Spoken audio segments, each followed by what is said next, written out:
Howdy, howdy, howdy. Welcome back to MCubed. It is Cinema Scoop Wednesday, and as you know, it's the middle of the week, and we like to give you a bunch of news, but we have something special planned this week. My mentor, good friend, the person who convinced me to move out to Los Angeles itself and to take on the crazy industry that is Hollywood out here, Chamber Stevens. How are you? Hello, everyone. Yeah. It's a nice burning hot day in Los Angeles, but it's the Barbie Oppenheimer weekend, so we're all ready for heat. It's Barbenheimer time. So before we jump into everything, today we're gonna discuss the WGA, the DGA, and the not the DGA, excuse me, but the WGA and SAG after strike. We can discuss a little bit about the DGA. Problem, right? We can badmouth them if we want. We can. We might have a couple of statements and comments from people that were pretty interesting talking about them. So yeah, we'll do that. I had a couple questions of my own that I may ask, but we had a lot of questions put into our YouTube comments, which was great. So that's great. We'll go through those. If more questions pop up in the chat, we will ask them and we will go through as we go through. After that, though, news for today. Netflix gets rid of basic ad-free tier. They have 3 tiers now. Peacock has raised its prices. There are 39 independent productions still going on, even with the strike happening. Barbie and Oppenheimer have their first initial reviews and Rotten Tomato scores out. Schrader has also called Oppenheimer the best film of the century, which is pretty damn cool. But Masters of the Universe has been canceled as well. And we'll get Jay in here to talk about that in a little bit. So let's do this thing, huh? Okay, so we're going to discuss the news later, or that was all the news? Oh, that's just kind of letting people know what it will be. We'll discuss it in a little bit. Okay. Yeah. But let's roll that intro, huh?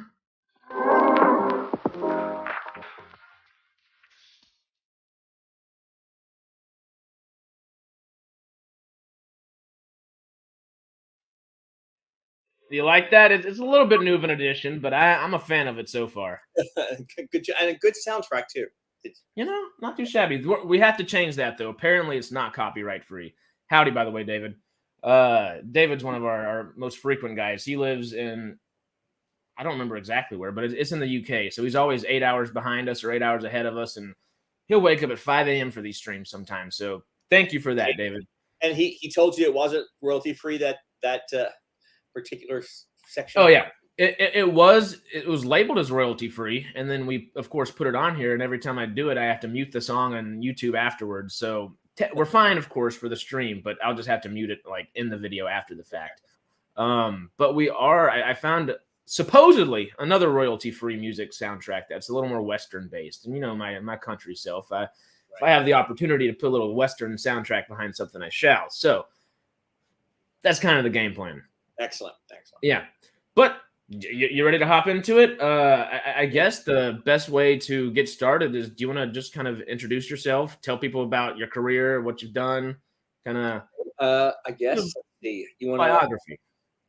All right. Well, I'm Chamber Stevens, and I have been an acting coach for 34 years, I think, 34 years, and I've coached a lot of great actors and a couple of really bad ones, but mainly really good ones. And I'm originally from Nashville, Tennessee, and I went to college in St. Louis to study how to be an actor. And as an actor myself, I've been in TV shows, I've been in lots of commercials, I've been nominated for an Emmy, and I have also written almost 35 plays, okay, which my buddy Harris produced one last year, and also produced one this year. And so we love to produce plays together, and people come see them when he produces. So that's really a great thing, because no one wants to do a play that no one, and just to make sure you understand, for people who aren't totally clear, the union that does the actors that does plays is not the same union as the one that is currently striking. Okay. Yes. We go through that too. I have been through 3 strikes. Okay. This is my 3rd strike as a member of the union. My wife is also a member of 2 more unions, and I'm a member of another guild. So you can see that we are definitely a pro-union family, and we'd like to kind of get to the bottom of this and it's very, very, very, very, very complicated. But that's basically, you can see that my studio, this is my studio here in Los Angeles, right on Hollywood Boulevard.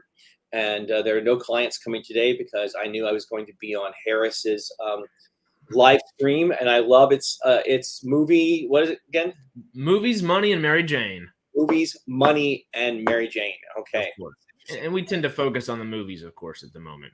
We've done some money stuff in the past, and Mary Jane I tend to put on Snapchat, or we sometimes smoke at the very end of a stream. Occasionally. It's very, very successful. Very successful. You know, Snapchat. My son and I watch it all the time. It's very funny. And so if you haven't checked that out, you should check him out on Snapchat. And I like that Harris. I mean, he is. I mean, he's not. You know, I've had a number of clients who have been that they've been stoners and everything falls apart. And Harris is not that guy. Harris is a person who actually studies the magical weed that he loves and knows about it more than any human being that I've ever met in my life. And it's very interesting. Do you know this? So my wife's very first film she worked on was Anaconda. Yes. Okay? And that was co-written by a writer, I believe his name was Mark Harris. Okay. And Mark has written a new book where he traveled around the world partaking in heirloom weed. Okay. And he went to different places, smoking different weeds, you know, different pot, different places to make sure and see how those affect him. My family are also farmers. I'm not a pot person myself. I'm more of an heirloom tomato person, but I think it's but you know, and I have right now 14 different kinds and they all taste wildly different. So I can just imagine Mark's book. I haven't read it yet, but I can imagine his book is the same way, you know, how each one kind of affects you. And of course, science is just now learning what that is. No, that's awesome. I think you told me about it. I don't know what the book is titled, but it is one that I would read. Because I like to know what my different streams are doing. Or like try to make a sequel for. I can see you doing that too. Hey, if he needs a writing partner for the second one, I'm always up. But yeah, no, I try to make the greenery a little bit more like a glass of wine at the end of the day versus some Schedule 1 crazy thing that everybody avoids kind of thing, you know?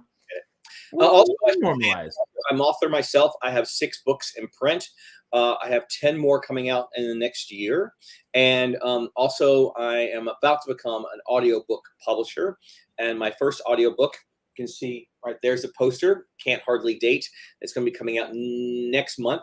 And then there'll be 13 more over the next year. So we're really excited to make those. Is Can't Hardly Date still available on YouTube?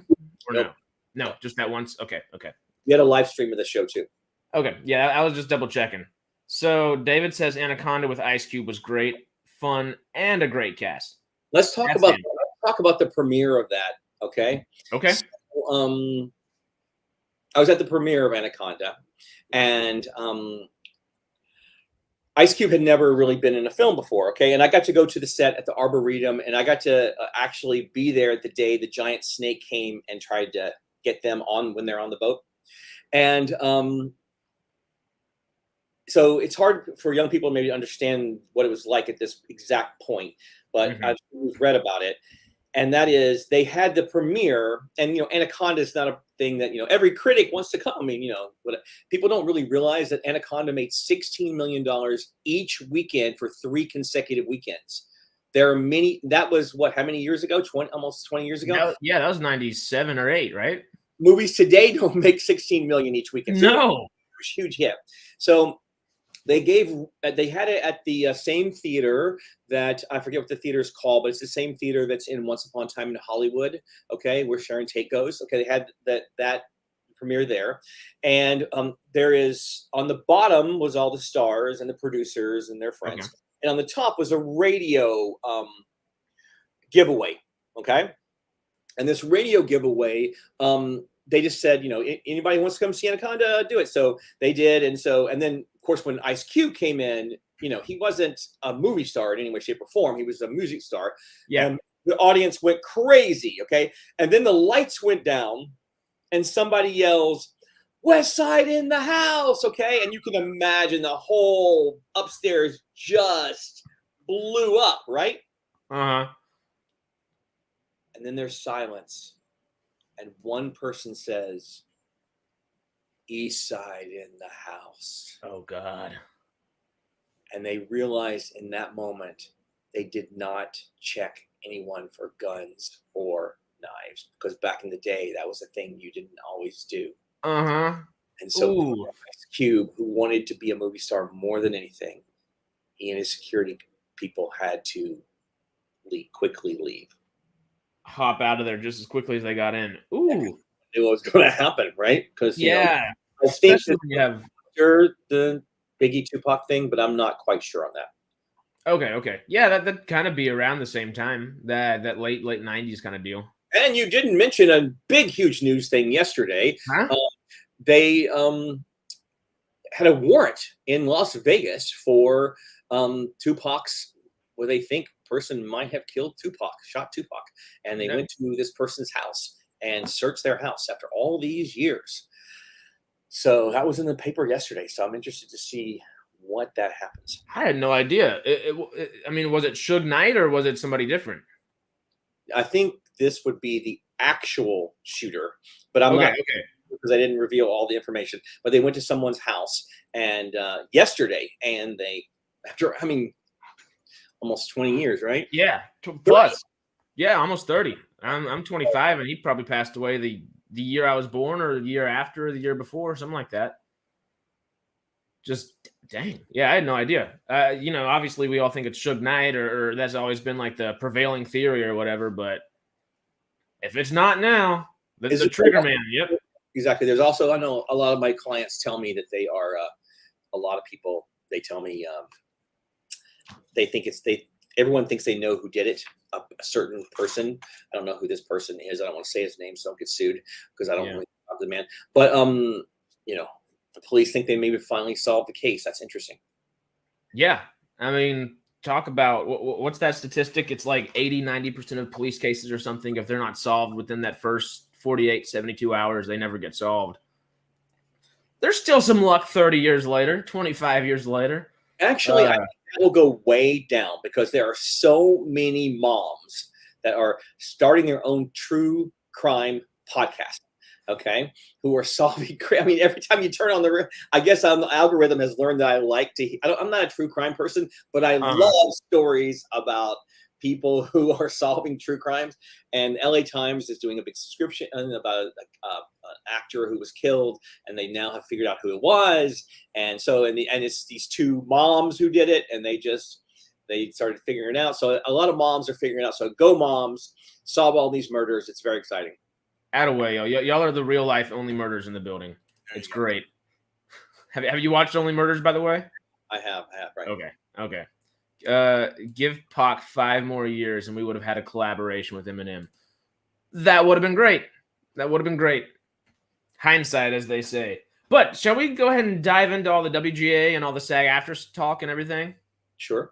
Yeah, let's do it. Okay, so I have 2 questions from MCubed people themselves, people that are, of course, part of my burgeoning empire of Movies, Money, Mary Jane over here. The first question comes from Bailey Braniff, the guy that will end up running our social media here in a minute. But is this the catalyst of a turning point for future generations in the film industry? How essential are the strikes now versus for the future? Well, I think everyone hopes that's going to happen. Yeah. I mean, look, what's complicated about it now is, okay, so we all know that back in the day, we watched everything on cable, okay? Mm-hmm. And so like I did a commercial once, and a friend of mine said it was on in Louisville. He said, "Oh, I saw you last night in Louisville." Okay, well, I didn't get paid for that. So I called my agent, and you get paid for every area that it's done. So the agent called the TV station, found out it was on, and I was able to make residuals, because you make only a minimum amount of money, very small amount of money when you first film it. Okay, the actor does, and then he gets paid every time it airs up to a certain point. Okay, and then you get paid, the next time it airs, you get paid a little bit less, and that's how it kind of works. Okay, so we all know that the cable channel, like I'm not a sports person, okay, but I have had cable for 30 years, which means that every month I pay $2.25 to ESPN, and I never once in 33 years, well, probably twice in 33 years, actually turned on ESPN. So I just threw money on the drain, okay? But now, of course, I don't have ESPN, so I'm not giving them any money, okay? So ESPN, owned by Disney, they're losing money, right, for this. So streaming, we all know how it works, okay? They're just trying to make as much, they're trying to get you to, to subscribe as much as possible. Subscribe. On just to keep, every month you're not going to cancel, because and especially people your age, Harris, because you guys are really good at canceling one, finishing that show, finishing Andor, watching The Bear on, then canceling that, watching The Bear on Hulu, and then canceling that and go back and forth. Okay, so they come up with some new email and do a week trial here, do a month trial here, or something like that. Right, and by the way, anyone who is into streaming deals, I have got so many great ones on Prime. Okay, so like 99 cents and whatever. I have a new commercial book coming out, so I hadn't watched commercials for a long time because there's no commercials. But now there's tons and tons of commercials, because now we're back to exactly the way it was before. You talk about this new Netflix tier thing. Is that okay? So everybody knows that many people were sharing Netflix passwords, right? Everyone knows that. So what happened was, you share with your family, whatever. That's what people do. So the people who were sharing the most turns out to be from the Latin American countries. Okay. So what Netflix did is they went there and they canceled those abilities to share, and they started a commercial where they won with commercial. What do you call that commercial? The tier with the commercials in it.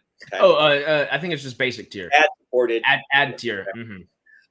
So they knew that a lot of people would cancel their service, and then they would get the cheaper ad tier. So let's say they're getting like $15 per month for no ads, and $7 a month with ads. Got that? Yeah. So here's how it goes. It turns out that most of the people that got canceled, that canceled their service, or that Netflix canceled their service, they actually went right back to the fully no ad tier. Okay, almost everybody did. The ad supported tier was a whole new group of people that had not got a Netflix before, because now it was cheaper. And it's like 33% or 29, 33%, somewhere in that range, right? The exciting part, okay? The exciting part is they paid $7 a month, right? But every time a Twinkie commercial and a Coke commercial and everything comes on, Netflix gets paid for that too, okay? And these ad-supported ones are only good for one person. So by the time all the accounting was worked out, Netflix, which was making $15 for no ads, was making $22.50 for ones with ads. Okay? Now the ones with ads, I don't know about you, buddy, but it looks exactly like what cable looks like. Okay? Oh, yeah. Same thing, different day. On that cable. Take Sean. I mean, Sean Gunn, we all heard this week. Sean Gunn, my wife and I love the TV show Gilmore Girls. We watched it when it was on. I'm sure most of your audience is probably not a Gilmore Girls thing, but we watched Gilmore Girls. Sean Gunn from of course, the Guardians of the Galaxy movies. Yeah. He was on the show. He was a regular on the Gilmore Girls. He was on the CW. That's a very low-rated network, so I'm sure they got paid less to be on that show. Then it was on ABC Family, and ABC Family is not a very big, giant thing too, okay? Then Netflix buys it. It becomes one of the most popular shows on Netflix, so popular that they actually end up filming like a new series, okay? A new sequel series. But tons more people saw it on Netflix than they saw it on the CW and ABC Family. And Sean Gunn almost made nothing from Netflix. That's just not fair. It's insanity. What was it? That Orange is the New Black? I forget which actress it was, but she was talking about how she made like $4,000 off a residual check from a cable thing, and then she hopped over to Orange is the New Black and was, I think, got $22.20 in a residual check. And you know how popular that was. That heralded in Netflix. There was House of Cards, there was Stranger Things, and then there was Orange is the New Black. There was literally every kind of audience you could want. And Orange is the New Black, I think, was probably it might not be as big as Stranger Things, just because Stranger Things appeals to so many more people, but it was, I think, larger than House of Cards. So to this day, it's still one of their largest things. Kind of insane. $22 off of a $4,000 check for something that's not maybe a tenth as successful, maybe not a third, whatever it may be. It's wild. I don't know if you know the film Wyatt Earp. You're a Western person with so Wyatt Earp with Kevin Costner. All those cowboys that look so cool. A lot of them, when they filmed them, they had New Jersey accents. Okay? They hired me to go in and put a voice in there with them, and like, you know, more of a cowboy voice. So they took their voice out and they put my voice in, okay, of these cowboys. All right. Okay. And was that was 1990 something, right? Okay. And I'm still that airs all the time. I'm still getting residual checks for that. Okay. More than $22. So that's kind of sad that she had the most popular show ever.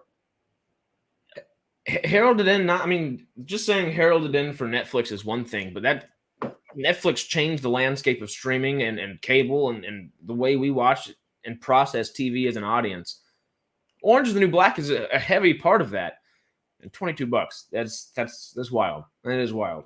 But I guess let's continue on. We got another good question from another channel host on here, Aaron Schmerold, old schmook himself, as we call him over here.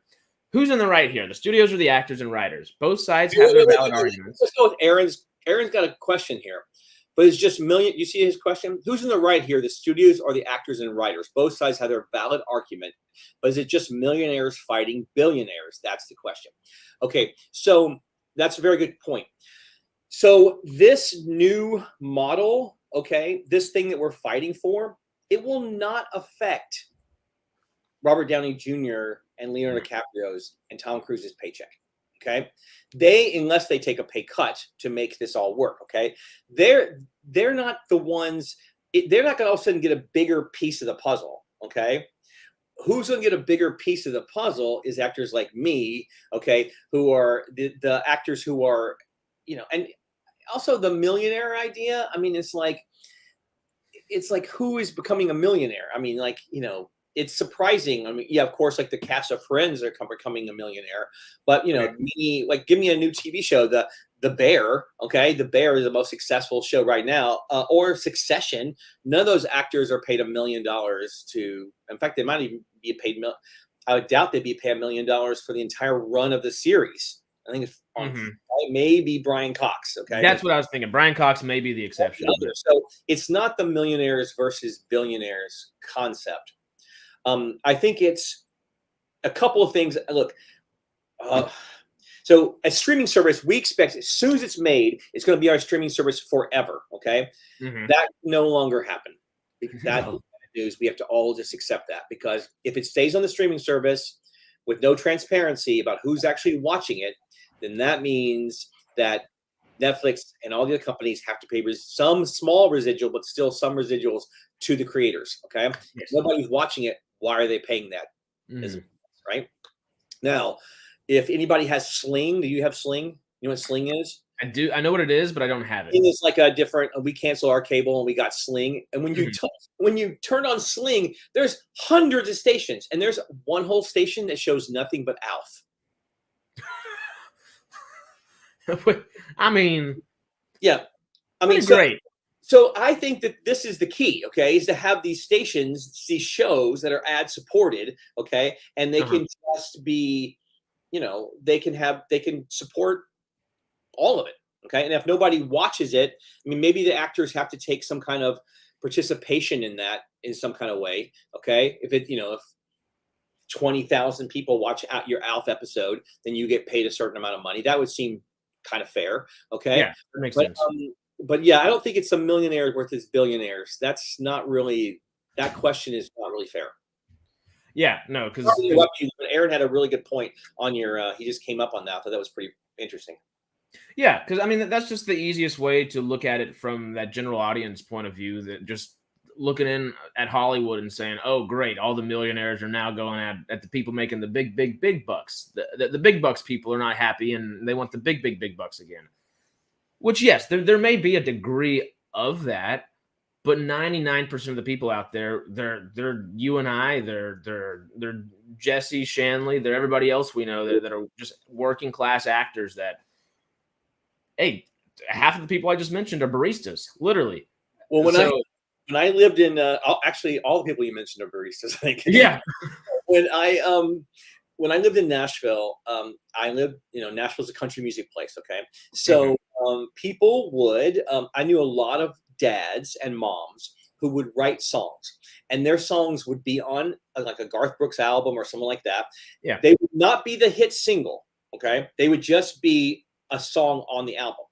And because it was a song on the album, it sold 1 million copies. They wouldn't make as much as the hit song, but they would make good middle class living. And they lived in our neighborhood, okay? And they did that, okay? Now with streaming, with Spotify, all those songwriters are gone. They can't make money and be middle class anymore, okay? That's why a concert ticket costs so much money, okay? Because they got to make the money back that they were making before. Okay. Songwriters only making money on the big hits, and then not as much as they used to because, the same ad. So we are right now. We see that in Hollywood. We see that, and we're stopping that, and that's what we're doing. We don't want that to happen to movies the way it happened to music. Okay. Yeah, I haven't even thought about that. Just because I remember the last. Just to say an old controversial name, not necessarily for the sake of it, but because he was the one talking about everything. Old Kanye himself, I remember the last few years how he was talking before he kind of went off on whatever Kanye's doing nowadays. He was the good thing he was doing was trying to get, I guess, residuals back for all of the artists. He was trying to get their masters back, and tried to promote that, tried to get a bunch of people to do it, and then sold all of his masters pretty quickly after that. Well, I mean, that's why you can't find Garth Brooks on any streaming service except for Amazon, because Amazon is the only one that pays the songwriters the actual amount of money. Now, I don't know if they do it for everybody, but they do it for Garth Brooks and the songwriters that he works with. Okay, that makes sense, because I know I'm a huge Eagles person, and the Eagles notoriously make it difficult to find their music sometimes. Not as much nowadays, but the Beatles were always difficult too. Obviously they're everywhere, but I guess they typically would kind of coerce you to buy their product before, like, oh, listen to a free sample or something. Remember the days? Are you too young to remember? Like they would have like this year, Cinderella is coming out of the vault, and we are taking Cinderella Disney movie out of the vault, and we're going to sell the VHS only for this year, and it'll go away again for 25 years. Remember that? Yeah, I love that kind of stuff. Robert Meyer Burnett talks about that kind of stuff all the time. I don't know if you're familiar with him at all, but he's a big physical media person, and I like to watch all the physical media stuff. Isn't that weird though? Because now all the people, you go to people's houses, and they got all those VHS copies of that no one ever watches anymore because Where are you gonna put them? Your Xbox, and then first of all, you don't even want to open them because then it just devalues them, and they're collectibles at this point, which is pretty damn cool. What you call them? What is that thing behind you in the case? This thing over here? What is that? This is I inherited this from Jay and Chaz, of course, when they moved. This big old stand right here. But I've got an entire Mass Effect soundtrack from Mass Effect 1, 2, 3, and I think Andromeda maybe. And then there's a little Garchomp Pokemon right here. That's that little shiny thing, of course. You can't really tell. Did you play Mass Effects? Say what? You play all the Mass Effects?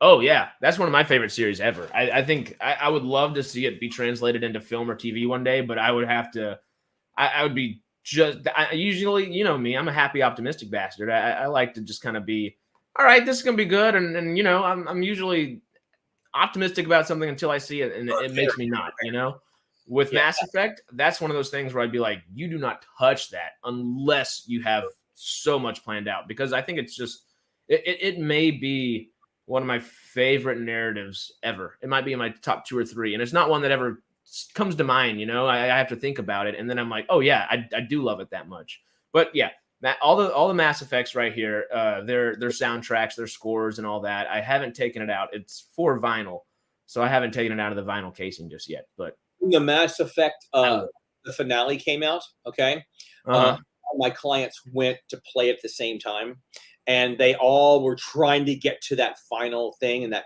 crushing ending that has in Mass Effect, and they were just, I remember them just be devastated by all that was happening, and you know, it was like kind of reminded what happened at the end of when the last Harry Potter book came out. Everyone tried to read it before it spoiled the idea.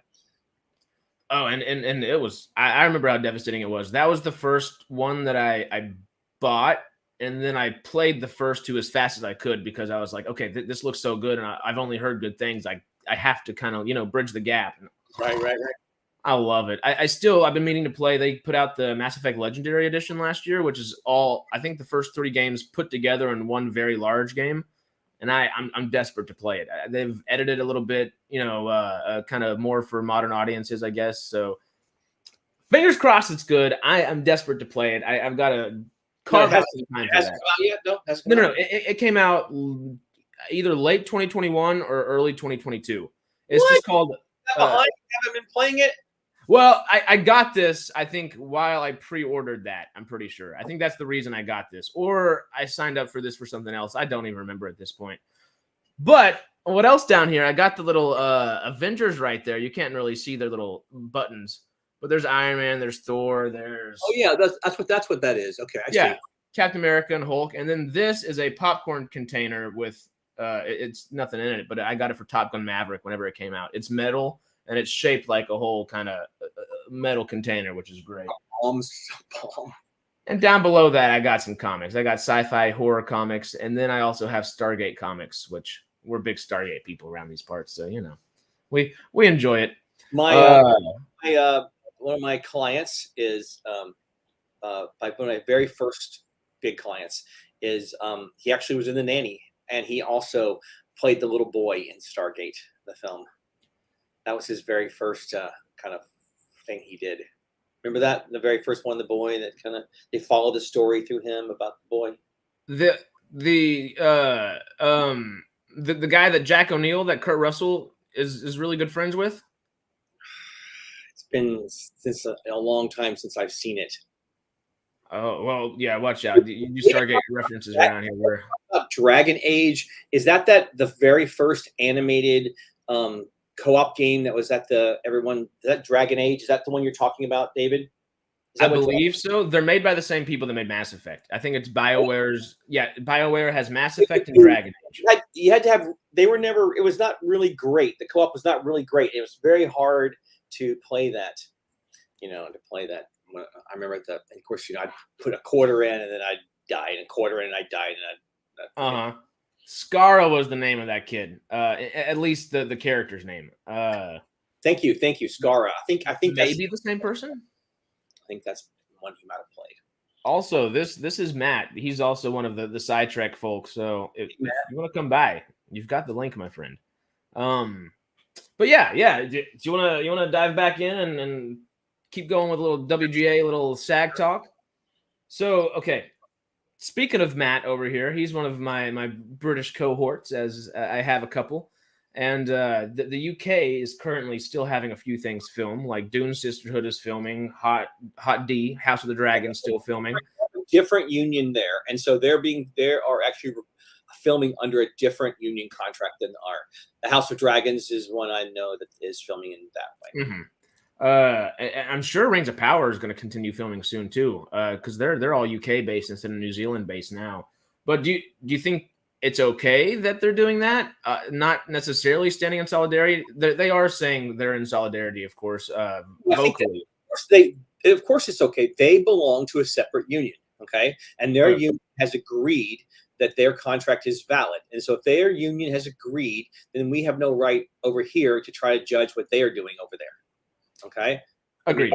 sure it's the same studio, but they have worked out their own union. It's not our job as Americans to try to go and make the British do what we need them to do. Okay, they get to do what they want to do. That and vice versa. So real quick, I might toss Matt in here. He has joined us. Let me put 3 right here. We'll add Matt to the stream. Hello. Hello, Matt. Hello. There we go. Apologies, my connection seems dodgy as anything. I don't know what's going on. You're a resident IT guy. I know. I don't know what's wrong. But before you hopped in here, you said Alexis Cruz. Is that the guy you coach, Chambers? No, it's not. No. Okay. There's another thing. Figure it out. We'll come up with that whenever. But single player game on PC and console only. Yeah, Dragon Age. They're just so good. I haven't played any of the Dragon Ages, but if BioWare made it half as good as Mass Effect, it's got to be amazing. I love those large single player games that you can really delve into and just enjoy yourself and put yourself in those worlds. They're great. And see, that's the thing too. If you think about it, I mean, the video game companies. I used to go play a new RPG every month on my Super Nintendo, right?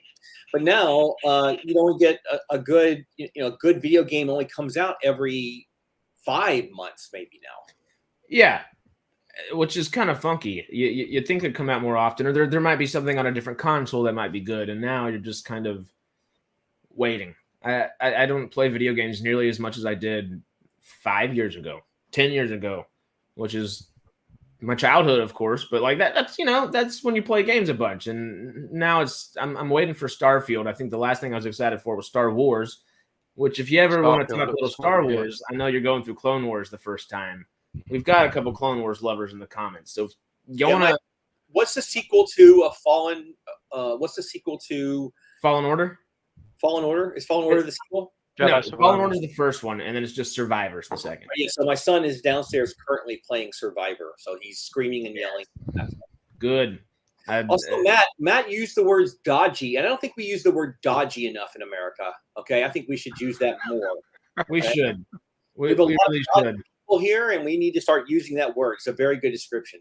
It's another word that we use just for if something is generally shit. It's dodgy. Like it just means it's crap. When I was Harris's age, I made the mistake of I went to England and I backpacked through your whole wonderful country, and I did not understand because there's no internet in those days or British TV shows that the word brilliant was a word you guys use for good. Okay, because in America we use the word brilliant for the very, very top best. So I'd go, I want to go see this. I only had a certain amount of money. I'm going to go see this play. I want to go see this band. I want to see people. And the girls would go, oh, they're brilliant. And I'd go there and they were very dodgy.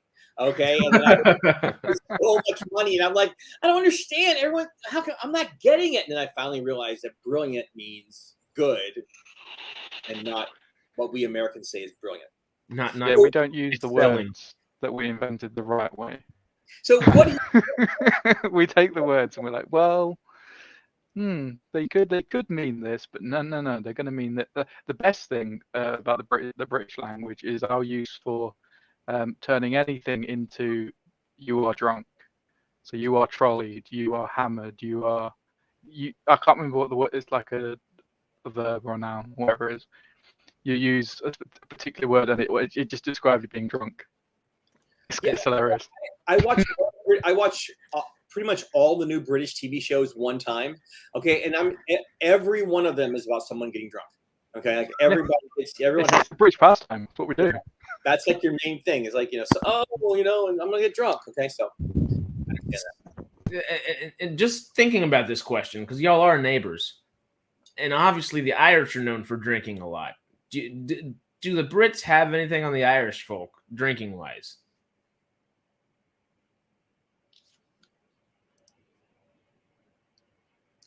Uh-oh, did we lose him? Uh-oh. I think we lost you, Matt. Oh, okay. You might be back?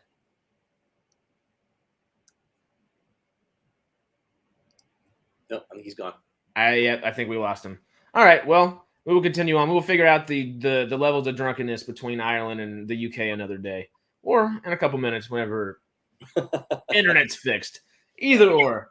But yeah, well... See here on the itinerary, you were going to ask me what I am watching. That's what it said, right? What I'm currently watching. Yeah. Okay. Yeah, we can do that. We have Matt back, so and it Matt back? looks. Oh yeah. Are you move around down there? Are you doing good? Is it working? There he is. Heyo. But yeah, I was kind of waiting for a couple of us to be able to kind of delve into that. But what are you watching right now? Do you have anything specific that you're enjoying? Okay, if you're talking about the single best deal right now, I think the single best deal is to get a Peacock subscription. Okay, because if you missed, there's so many great shows on Peacock, and right now my son and I are watching Brooklyn Nine-Nine. Okay, I know. Isn't Matt Masters of the Universe person? Okay. No, Jamie is, but I don't know if Matt likes. Yeah, so they had a whole big thing about they all dressed up in Masters of the Universe outfits and I had never seen Brooklyn Nine-Nine. Parks and Rec, I love that show, and as that's also, if you haven't seen that show, I had missed it because my son was born when that show came on. Oh, and that's my second favorite sitcom ever. It's fantastic. You're kind of a Ron character, so that kind of puts it. And and then I'm also, as you said, I'm watching the Clone Wars in order. Chronological order. The order in which the story, some gooberhead was so good, they actually made which episodes happened in chronological order, not when they were released, because they skip back and forth in time, and it's kind of hard to tell. Okay. Yeah, there's like season 4 stuff that happens prior to season 1 stuff. It throws you off when you're actually thinking about it. So it's much more fun. I'm watching that right now. I'm about, I don't know, 30 episodes in, and so you have to watch almost the entire. You have to watch all the way till in the middle of season 3 before the last episode of season 1 is actually finished. Yeah, that's what I think I was thinking about, because it's Anaconda Farr, right? The other Naboo senator. That I haven't got that part yet, so I don't know. Okay. So I'm curious, Matt. What are you watching in the UK? Yeah. Well, what are you and the youngins watching? Are you and the missus watching?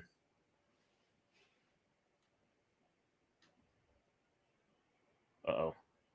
Someone did that. Oh, he did. Someone else did that watch of the Clone Wars. Yeah. I think it's. I avoided it before because it's kind of childlike but I found out soon that after the second season starts, it's very, very much takes a much darker turn than I thought.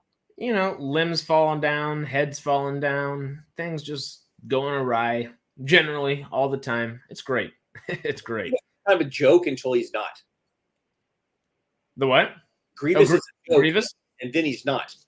Then he's really dangerous. You get that Kit Fisto episode with him and Nadar Veb, his old Padawan, when they go in that lair. Whoo! That's when it starts to. That's like classic horror movie right there. It's so well done. It's well made as well. I love. That's one of my favorite episodes. And then it just puts you in the head of a character like Grievous, which is great. And it puts you in the head of a character like Kit Fisto, which we talked about the other day. Great Jedi. Yeah, I mean, because we're on strike, I hate to say that what I'm excited about, because I hope that the strike is over before Ahsoka comes on, because that's one of the main reasons that I'm ecstatic for it. Have you ever watched Rebels? My son has watched that, and I watched the first 2 seasons of that, and then just when it started to get good, I stopped. Oof. So, but my son, he tells me, "Oh my God, and Darth Vader comes back," and he's like telling me all this stuff, so it's kind of cool. There's Maul, there's Vader, there's the Grand Inquisitor. Oh, it's the best villains. I think some of the best heroes. I think it might be my individual favorite Star Wars project, which is insane that it happened during the old Disney time period. But hey, I'll take the greatness when we can get it. Yeah, that's why. I mean, I'm a pop culture person like you, and I love television, and I love films, and I'm really rooting for this to be over, so that we can all go back to work, and and everyone gets a fair share of what's actually happening, because it's I'm not posting anything about any television shows I watch, because I don't want to be part of the encouragement, a part of their machine. You know what I mean? I mean, the Haunted Premiere I mean, this was interesting. The Haunted premiere, Mansion premiere, they're asking SAG members not to advertise their films. So none of them went to the premiere. 24 hours before the premiere, they decided to have the premiere anyway. And they immediately invited all these influencers. Okay. Which of course they were thrilled because, influencers will do about anything in the world to do anything in the world. Okay. And they of course were thrilled. And then for once, the influencers thought ahead and they're like, wait a minute, people are going to hate us if we go and do this. And so I'm not sure many of them showed up either. And a lot of those influencers, yeah, they like influencing, they like cosplaying, they like reporting on all kinds of stuff, whatever it may be. But their ultimate goal is to act, or their ultimate goal is to be somewhere. And if you do that, if you go to those kind of events when you're not allowed to, that can blacklist you for a long time, if not permanently, from ever joining these organizations. So yeah, I'm not sure exactly how the blacklist thing, if that would really actually happen in terms of it. But there's something called FICOR, which is a person can basically have the rights of a union member without joining the union, and they also can undercut the union and work as a scab. And I have a personal thing. No FICOR members. I don't like FICOR members. I think if they're people who are trying to undercut everybody else, that's not fair. Okay, and I'm not interested in working with them. I've been to parties before where someone's told me they're FICOR and I just walk away. Okay. And I have had people before say, "Oh, I want to use so-and-so." And I say, he's FICOR. And then they're like, oh, the way you said that, Chambers, I can say I shouldn't hire that person. And, it's like, I think we have to work together, Yeah. We have to work together. So in the spirit of working together, just thinking about these strikes and stuff like that, and new films coming out, because me, I'm a crackhead for films. If there's a movie in theaters, I'm gonna go see it most likely. Right. I'm not familiar. I'm not sure if you're familiar with the name or not, but Jenny Stuyvesant, someone that we kind of look up to a lot. Sometimes she worked on some old Stargate projects, and we're fairly Stargate oriented over here. It tends to come up, But she was on Dial the Gate, which is another big Stargate thing, and they had an interview going on the other day, and she was talking about the strikes, how it may affect Stargate being announced, because we all thought it was going to be announced at San Diego Comic-Con. That ain't happening. But she was saying that her unions were possibly going to call for a stop going to the movie theaters and stop all your streaming subscriptions.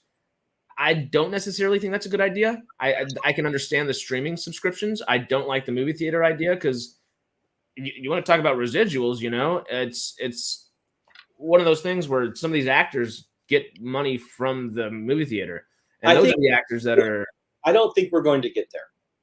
I see. I don't either. But with all that, I guess just that thought there, should those tentpole movies that come out while the strike is going on, should they donate a percentage of their proceeds to maybe the insurance funds that are supporting the actors that can't afford groceries right now?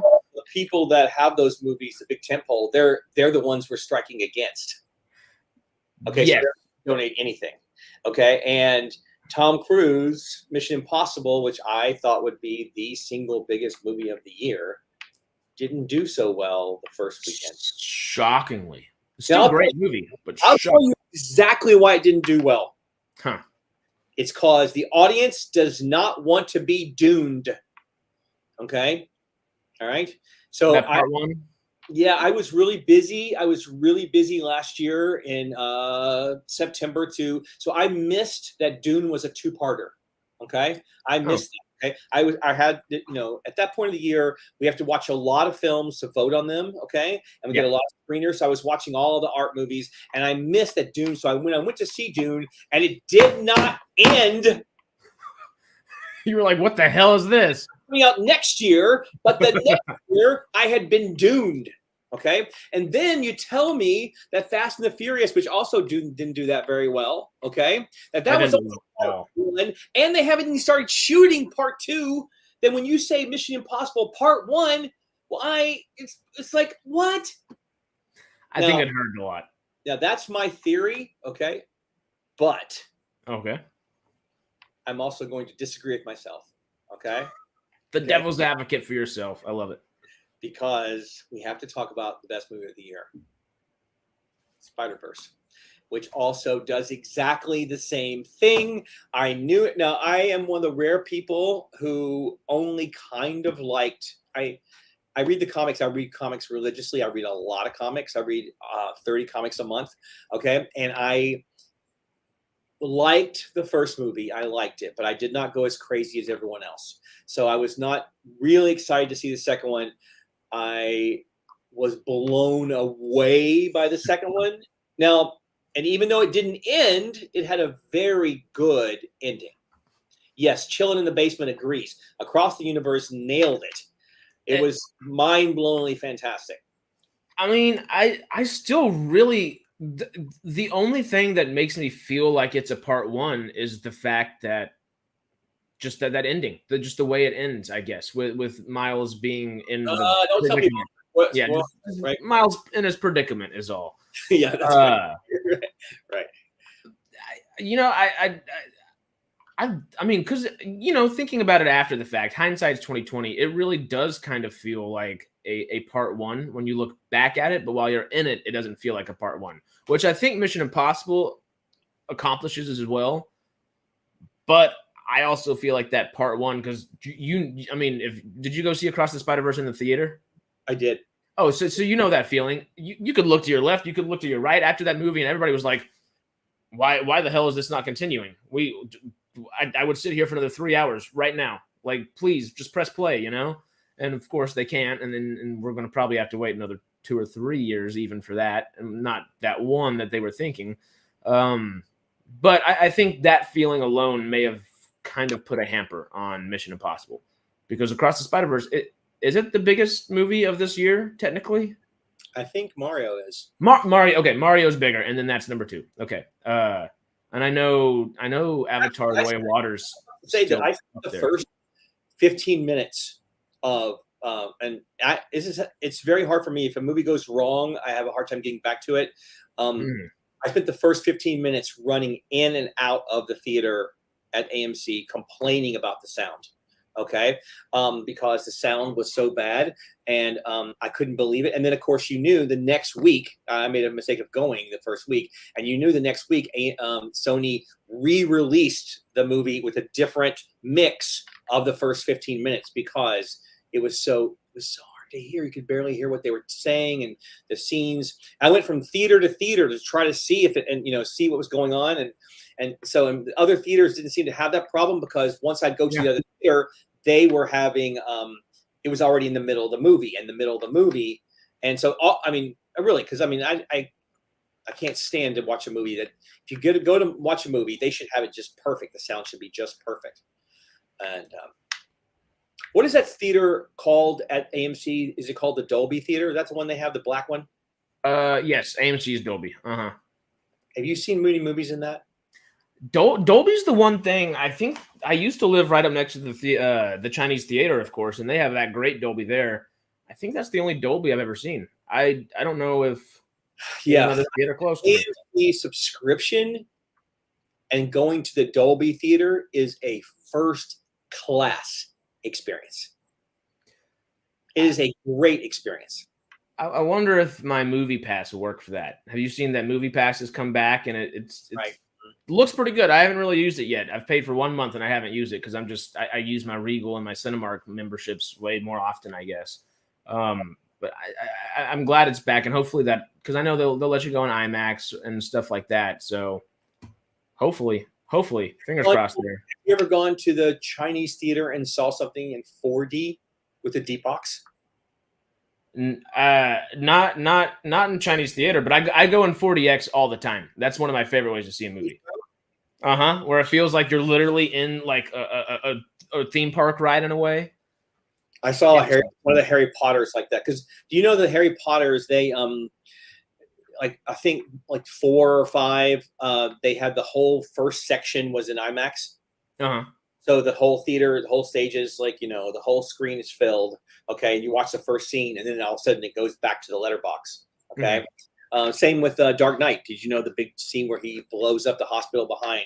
That was shot in IMAX. So when you watch it in the theaters, it's like this, and then all of a sudden it goes full screen for the IMAX and comes back. Okay. Proper for an explosion, of course. Yeah. It was pretty cool. But seeing the Harry Potter like this, I think that the Spider-Verse would be really fun to watch in D-Box flying. I saw it in 40X the first time I saw it. It was great. It was great. The first movie I ever saw like that was Sonic the Hedgehog when it came out. And then I saw Sonic 2 that way. I saw something in between there. That might be sick. Last year was the best year for 40X I've had in a long time because there was Top Gun Maverick. I rewatched Top Gun prior to that, and it was great. And both of those in 40X are amazing because you're literally getting on and off the aircraft carriers. Your Regal Theater is where it is? Yeah, the Regal North Hollywood. I go to that 40X all the time. But then Nope came out, and Nope was really good because you're kind of flying around with that little alien saucer. But then, of course, they re-released. Okay, no way. Jordan Peele. They re-released Avatar and then Avatar: Way of Water. First, I thought you said The Notebook. I was thinking, can you imagine The Notebook in 40X? You're like, you're going up to Ryan Gosling's face or Rachel McAdams. I mean, that would be really getting raised in the air and raised back down. Yeah, Avatar in 40X. Yeah, I saw the re-release in 40X, which was amazing, just flying on those banshees with them and stuff. And then Avatar: Way of Water, going underwater with all the tulkuns and things like that. Oh my God, it was great. It was great. Yeah, this man right here is a serious Avatar fan. He also has not only watched the films, as we all have, but he's also actually read the comic book, the prequel comic book. Is that it? I have. I own the first two. I think I need to grab the third one still, but yeah. I'm surprised they don't have any. I'm surprised that video game hasn't come out better or yet.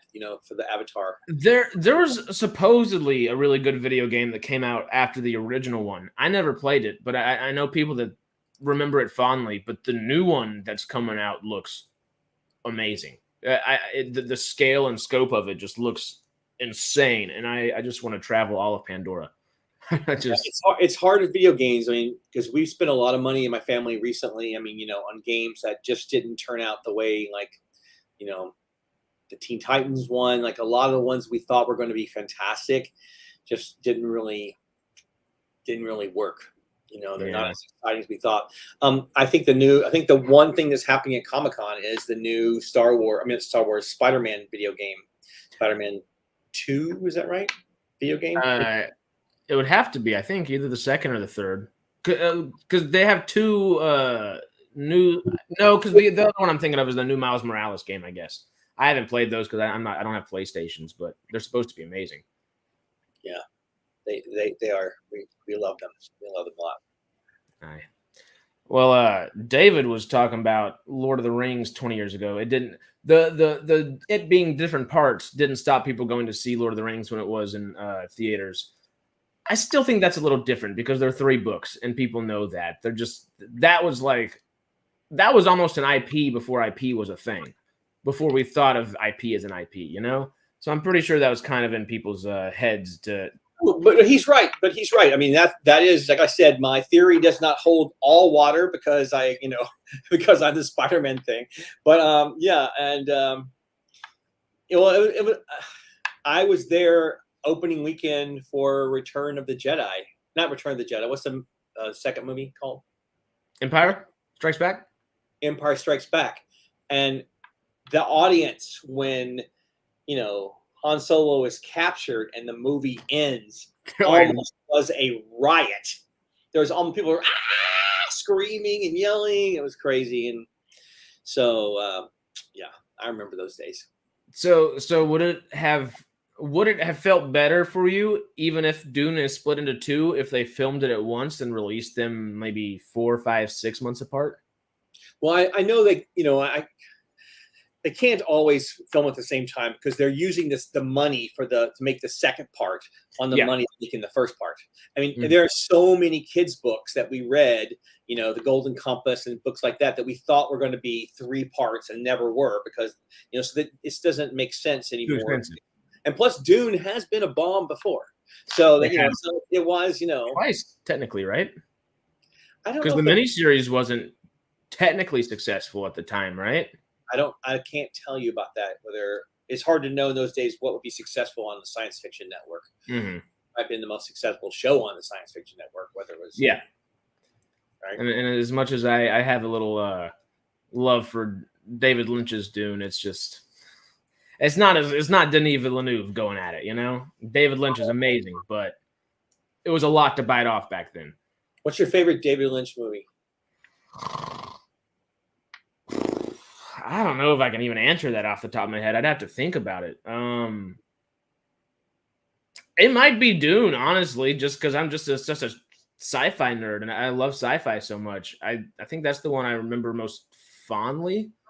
Even though I know that it's not the same story 100% or anything like that, and I do think Denis did it more appropriately towards the book, first half of the book at least. I just love that movie. I love it. It's one of those movies my dad would show me when I was younger, and it's just like, all right, sit down, we're watching, and I'd sit down in a heartbeat.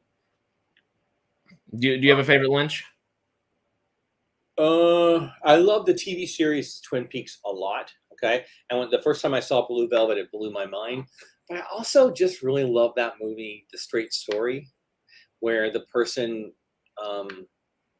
gets a lawnmower and rides it across. You ever seen that one? I don't know if I know that one. It's really great. He just gets a lawnmower. I think it's called The Straight Story, and just rides it, and it's very good. It's really, really, really good. So you should check that out. Sounds like some people I grew up with. Ramona might know him. But do you want to keep moving with it? See if we got any other good questions on here, because there's a few to go through, I guess. Let's see. There are 39 independent production waivers that you said to continue work strike. So I think people are very confused how there can be waivers. Okay. Yeah. So a waiver is, so these independent films are not being produced by the members of the AMPTP, okay, Yes. which is the studios. And so they're being produced independently. So they should not be punished for the strike. So they are able to give them a waiver and let them, continue filming. I was very surprised that there was 39 of them right away. I mean, that's a lot. 39, and the thing that I kind of found interesting is a lot of them seem to be faith-based, which is pretty interesting. Some of them not. I see Matthew McConaughey's doing one. I think it tells us which one later. There are two A24 productions that are also. Yeah, but one of them is kind of faith-based, which is interesting. What'd you say? The A24. A24 is Mother Mary, which is interesting. That may not be faith-based, though. Oh, Mother Mary and Death of a Unicorn. Interesting. Yeah. I definitely know that Death of a Unicorn will not be faith-based. Are you sure about that one? Yeah. I've seen The Chosen, okay? And our friends, the Beigels, they are best friends with the producers of The Chosen, and I have not seen The Chosen. But I have to say, the actor playing Jesus is a very interesting choice, because he has a very nasal voice, and I don't know, it just seems like Jesus would not be that nasally. I'd probably have to agree with you. I don't think there's much room to be nasally in a desert or a multitude of deserts. Oh my goodness, good point. Right, yeah. But that show is very, very successful, and I really can't say anything bad about it because I have not actually seen it.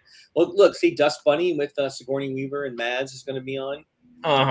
There's the whole list right here. I haven't heard of most of them, and I guess they were all authorized on the same date, which is that 7 or within 2 or 3 days of each other. Some 7, 17, 18, 16. What was the latest film that I recently saw with Mads? What would that be? What Indiana Jones. Oh, Indiana Jones, right. Okay. Which he has. I think he's excellent as a villain all the time. For him and Giancarlo Esposito, if you need a good villain, just toss them in there. But have you seen the pitch meetings? Any of those pitch meetings on YouTube? Have you ever seen any of those? Yes, there are very. I hate that they're so funny because they're so cynical, and I don't. Oh, and they're always. They just act like everything is a hole, like a plot hole. When sometimes it's not a plot of convenience. I don't agree with them, but they are very funny.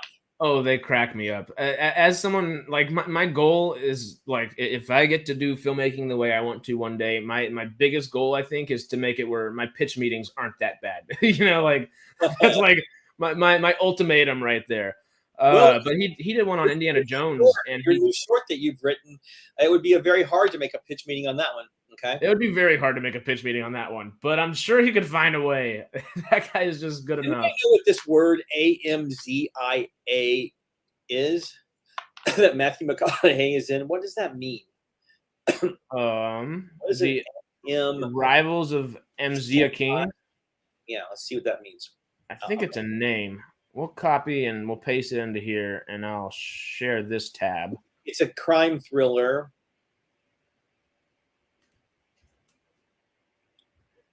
Yeah. So Matthew McConaughey right now is in vastly need. His agent is telling everyone that he's in really big need. It's time for him to win an Academy Award.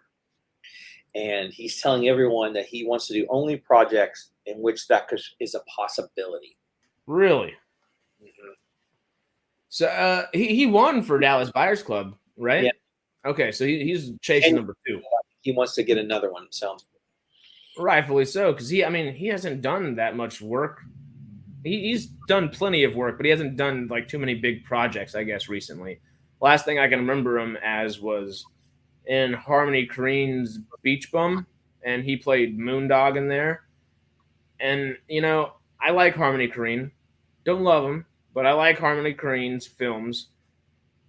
I'm a Texan to the core. I love Matthew McConaughey, but damn, I did not like Beach Bum. For a film that, is about a guy that likes to write and a guy that likes to smoke weed, hello, like that was advertised completely to me. I thought the film was awful. I really didn't like it. I thought bits of it were good. I think Isla Fisher did really good with what she had, but it was a lot.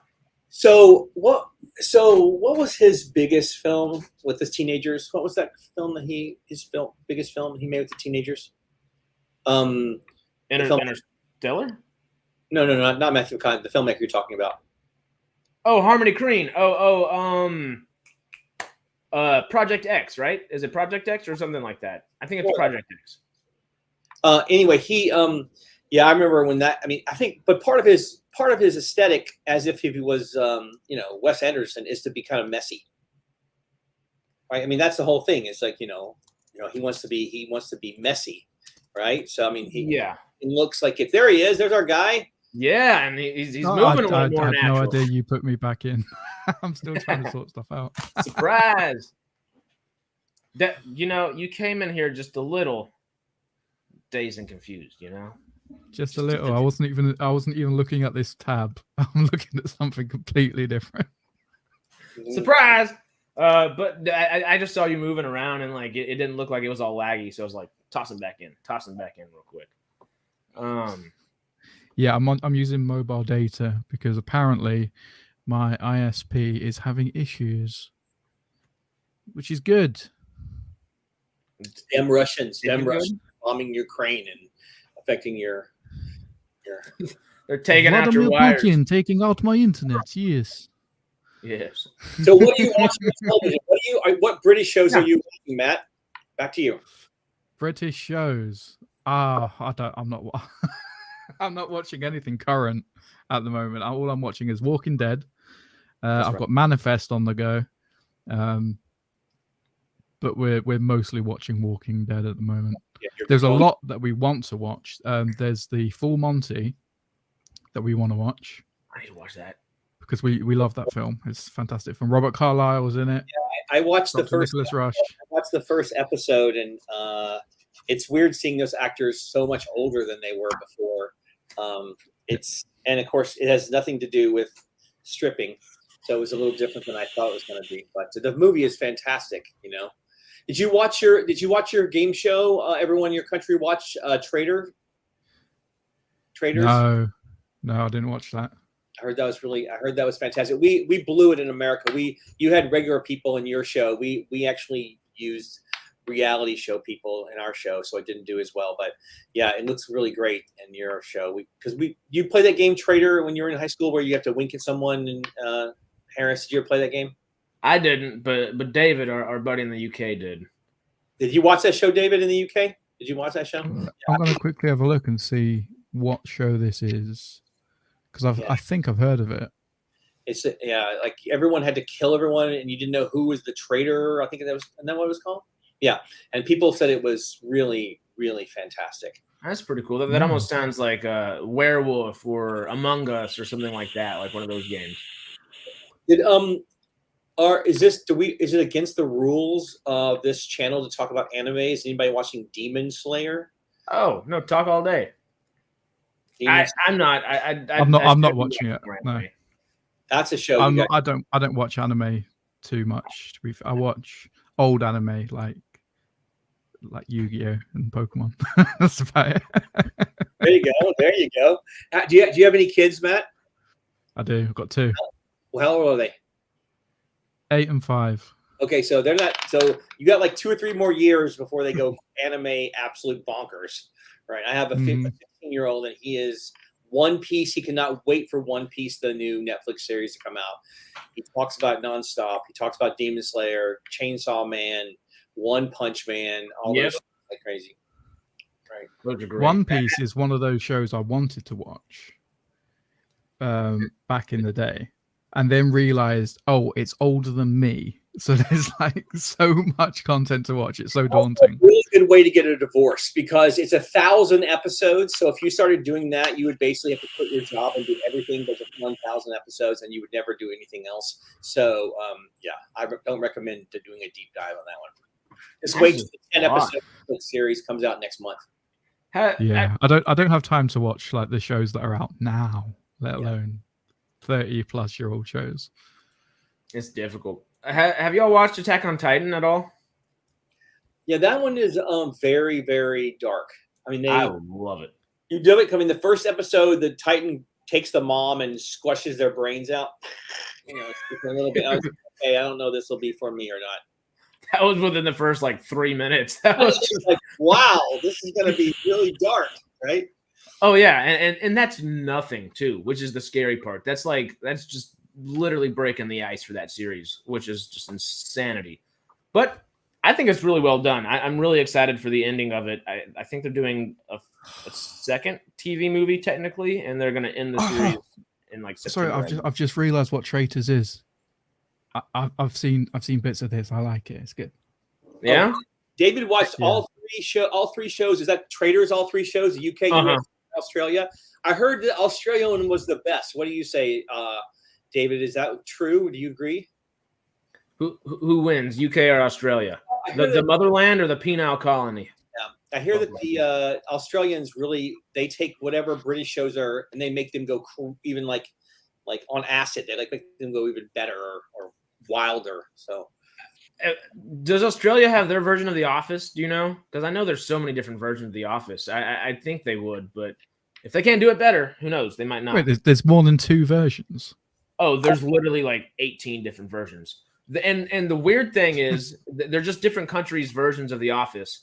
But to do it, you can make the show the entire, however you want to. But to do a version of The Office, you have to make the exact same pilot. So they go in there and they have to film that very first same episode, and then it can kind of become its own series. But they're all based off the same thing, kind of. All right. Okay. David says UK number 1, Australia 2, USA 3. Okay. Yes. Yeah. Because this is controversial for British people to say, but I like the American version more than the British version.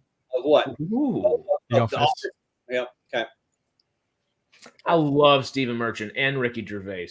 And like I told you, An Idiot Abroad is my favorite little probably sitcom reality show ever. But American Office is just Steve Carell. Steve Carell works magic, and everybody else around him too, But a little Ricky Gervais and Stephen Merchant always makes me happy. Have you ever seen An Idiot Abroad, Chambers? Anita Broad? Is that a person? An Idiot Abroad. Oh yeah, I've seen Idiot Abroad. Right. Yeah, right. Carl Pilkington. Right. He's perfect.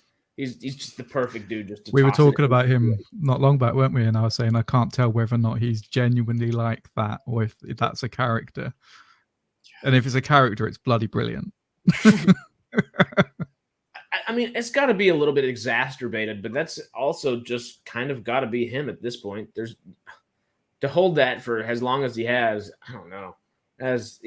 He kills me. USA did the same games as UK, Australia, changed the games to make it fresher. Okay. That's makes sense. But,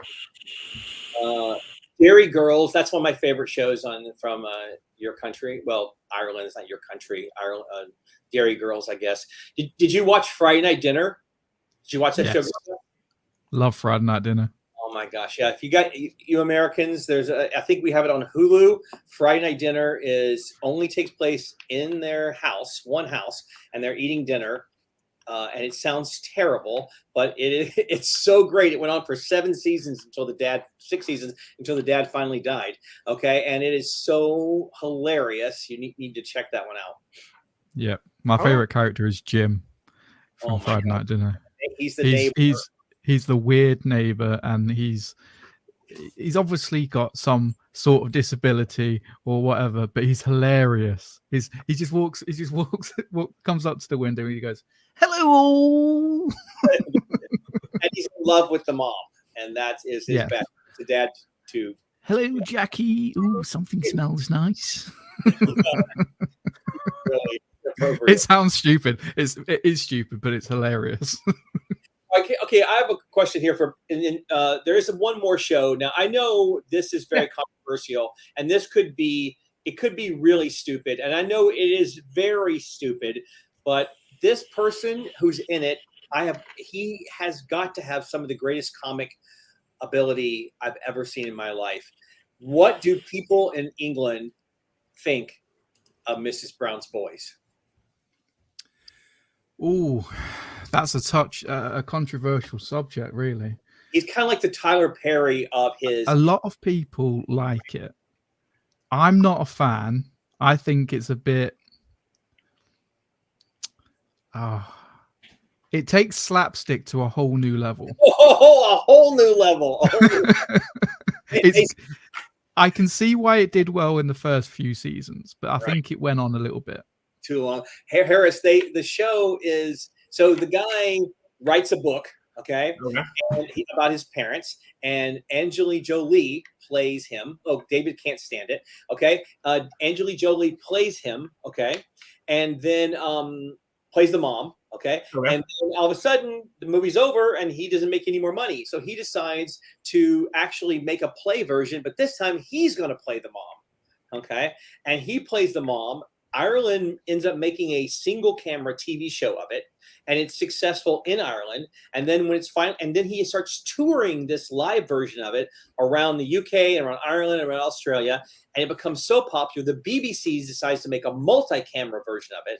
He messes up all the time on camera. You get to see the studio audience when he messes up. You get to see the cameraman. Sometimes he makes fun of the cameraman while he's playing the character, but it's very, very crazy. And David, I can understand why you don't like it, but during the pandemic, when things were going crazy, it was the funniest show to make myself, realize that there was hope. It's kind of like the British Mrs. Doubtfire, in a way. It is. Okay.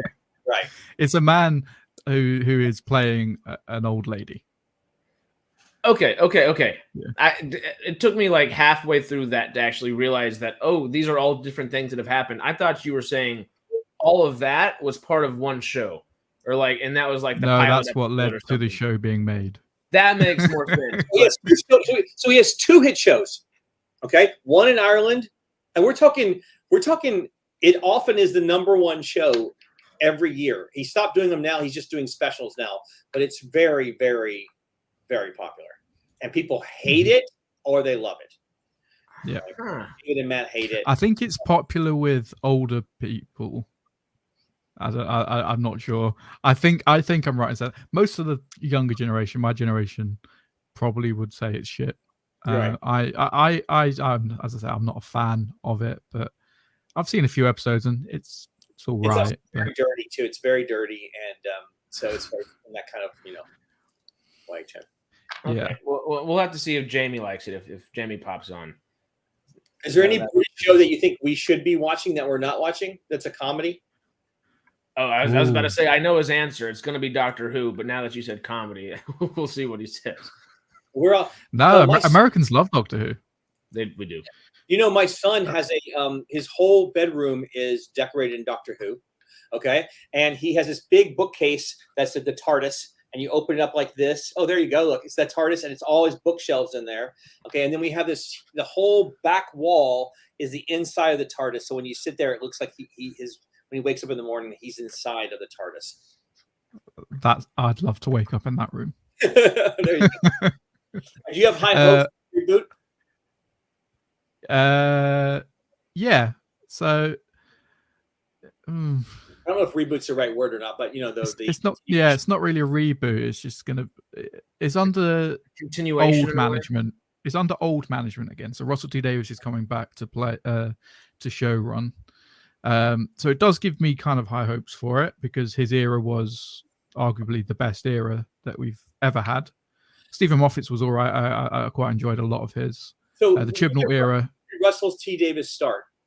What Doctor Who? He kickstarted the revival in 2005, and then he left in I think 2010, 2011, and Chibnall took over with Matt Smith. Matt Smith was before Tennant? No, it was after. Oh, okay. There was Christopher Eccleston was the 9th Doctor. He was the reboot Doctor, essentially, when the revival hit in 2005. And then 2006 to, I think, about 2000, let me get this right, maybe 2010, I think it was about 4 years, David Tennant was on. And then when David Tennant left, Russell T Davies also left, and Chris Chibnall took over. Stephen Moffat took over. Okay. And he led Matt Smith and Peter Capaldi. And I love those Doctors. Those stories were really good. And then we had Chris Chibnall, who done Jodie Whittaker. Do you like those stories? Wasn't a fan of. I like the stories. The concept of the stories was good. I wasn't a fan of the writing as much. I felt like it tried to be something else. Yeah. And there's a very, very particular part of Doctor Who that he introduced that kind of just ruined canon that I don't like with The Timeless Child. You do like the current guy, right? You told me how to say his name the other day. Ncuti Gatwa. Right? Ncuti Gatwa? Ncuti. Yeah. Okay. Ncuti. Ncuti, as in like Ncuti. Okay, Ncuti. Yeah. Ncuti Gatwa. Ncuti Gatwa, yeah. Okay. I love him from Sex Education, and he's in the Barbie movie as well. Yeah. Got my ticket. But we've not seen anything of him as the Doctor yet, so I'm quite excited to see. But before we get to see him, David Tennant's coming back for the 60th specials in October. Yeah, October. Oh, I don't know why. I thought they'd already aired some of that. No. We thought there might be something at Christmas just gone.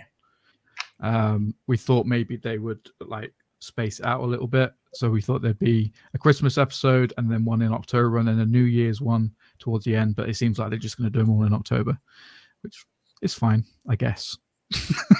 Yeah. Well, David said he'd watch Blackadder or Father Ted over. I have seen a Blackadder, and that's so weird you should mention that, David, because actually Father Ted episode, the first season, it's on Crackle, I believe, and it's on my list of this to watch this year because I hear that's supposed to be a very, very funny show. Often is seen as one of the top shows in English history. Really? Yeah, Father Ted is amazing. One of my favorite episodes of Father Ted is when he gets mistaken for being racist. Okay. And it's just hilarious because he's not being racist, but because of circumstances, it looks like he's being racist. And one of my favorite lines from one of the characters is, "Oh, I hear you're a racist now, father." Because they're all Irish. And yeah, it's great. It's great. I love Irish everything. I don't remember. Was it you and I talking, Chambers, or I was talking to somebody about just Banshees. I was just gushing about Banshees. I can start talking about Banshees of Inisherin and just gush about it all day. The TV show Banshees? No. Banshees of Inisherin. Film. Oh, right. Old Martin McDonagh. Like the Eurovision song episode. Okay. Father Ted? Okay. I guess. I haven't heard of Father Ted. I have heard of Blackadder, and Blackadder's supposed to be great too, huh? Blackadder's good. He the star of Blackadder, who is Bean, what's his Ron name? Atkinson. Yeah. So he used to live down the street from me, and he would go into the same Blockbuster as me. Okay, I live on Hollywood Boulevard, and it was always funny to see, because he'd always shop first thing in the morning, and I'd be there first thing in the morning when they opened up, and you come around the corner, and there'd be Mr. Bean, like looking for him, and the thing is waiting for him to like spill all the VHS. It's really great. So. Yeah, that's amazing. He's either Mr. Bean or Johnny English, and there's not much of a they're not that different, but they're different enough. He's either in spy mode, or he's in Bean. There's a very famous story about Mr. Bean during the Iraq War, one of the first ones. They were like in trenches, and they thought the guys were off the other side. They were closer than they thought, and they turned off all the sound, and they started listening, and the Iraqis on the other side were watching the same Mr. Bean episode that they were watching. They both were watching the same episode. And Good TV. The Bean series is one of them shows that's very far widespread because there's no words in it. Right. So it's like comedy's universal. So it just reaches far and wide, and there's like I follow the Bean account on TikTok and even on YouTube. Like they've got like hundreds and millions of people who watch it. You look in the comments, there's a wide variety of languages there. Oh yeah. Oh wow, that's cool. Ron Atkinson is an A international. moment, I'm just gonna go grab something. Yeah, no worries. But yeah, do you want to do a little more strike talk for a moment? Sure. See if there's a couple different things we can go into. So just I told you I'm devil's advocating just a tad bit. We're gonna just just putting it out there for the WGA and SAG down the road. I'm just asking these questions. They are not necessarily coming from me, but we are asking these questions just to get into the head of not just us that live out here in Hollywood, but people that are taking all the products that we tend to go see quicker than everybody else and maybe part of, Anyway, does the WGA's worry about AI demonstrate a lack of faith in the writer's own abilities? And of course, you are an excellent writer. You write just as fast as a freaking AI sometimes. I mean, I can give you 30 minutes and you'll have 20 pages, Okay, well, the AI for actors and the AI for directors are two totally different things. I mean, AI for writers and AI for actors. The actors thing, I have a friend who I have to be careful to say this because, all right, so the actors, the studio actually made a proposal in which a background actor would be screened one time, okay, and they would be using and pay for that one time, and then they would be using them as background actors forever, which of course we can't allow that. That's ridiculous. Terrifying. Yeah. The really stupid part to even make the negotiations. Okay. Mm-hmm. The software is finished right now that will allow, if you watch The Mandalorian, for example, they're filming in what's called the volume, right? Yes. And the problem is that you can't have too many close-up extras, okay, unless you actually use real people, okay? And it doesn't look right. But now they've just about got the software ready where there'll be a bunch of people and they'll look like real people, okay? And this, of course, the union, we merged with these extras union many years ago. And so now we're trying to protect them too. You're right. That was a very dumb proposal. And so, we'll see. The AI thing for writers is a whole different idea, because AI, like I'm an acting coach. I ask AI to write a song about me. So it searched through the internet, okay, about me, and learned everything about me and wrote this song.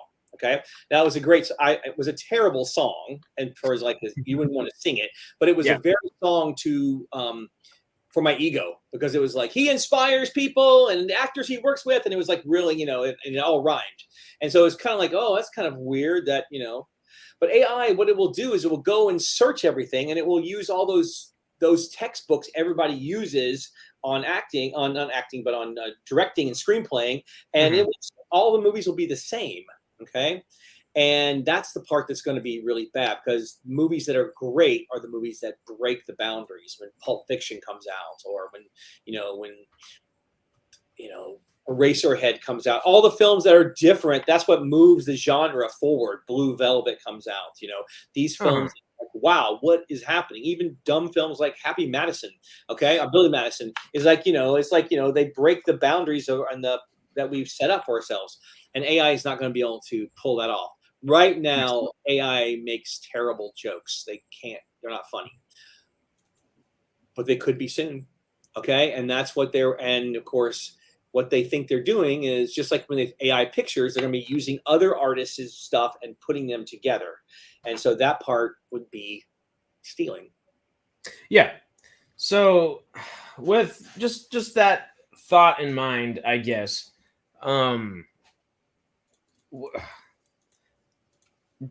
with AI just, I guess, being as convenient as it is, do you think that I guess it will put a little hamper on a writer's ability to make things at a certain speed or whatever?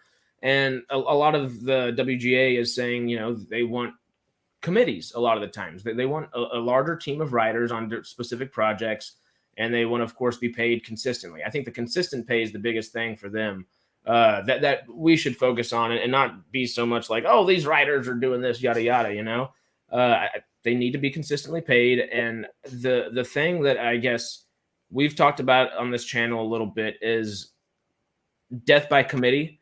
It seems like films have lost their creativity a lot. And part of that is in the producers and the boards and the studio execs by, it takes 7 people to make a single decision. Is AI just as helpful as it is hurtful for writers, in the sense where I think it could be kind of used as the great equalizer in a lot of ways, where everybody has the opportunity to be George Lucas now. Now that you have, okay, I can make my own world. I can put in these stipulations, this, and this, my ideas, and have them do this. Of course, whenever you're trying to use AI to make new things, that doesn't really work, because it only has what it's programmed to talk off of. It has a certain database, and that's all it can access to write something quote unquote new. Like you said, it's just going to end up going through a certain person's thing and then writing a song that fits their little bill or whatever, but it's not necessarily going to be good. Will death by committee without AI do the same thing? Because that's kind of what feels like is happening in Hollywood at the moment. And I guess if death by committee is just as terrifying, would AI be the perfect individual writer's tool, I guess, in a way? Well, okay, I think there's a flaw in the question, okay? Right. And the fact is that I don't think Hollywood's job is to be creative, okay? I think that what their job is to sell tickets, okay? Mm-hmm. And sell and make people, and they have to figure out what constantly, because, there's room for crappy shows if your kid wants to watch them. Okay. And some people just like we talked about my Mrs. Brown's Boys. Matt and David hate it.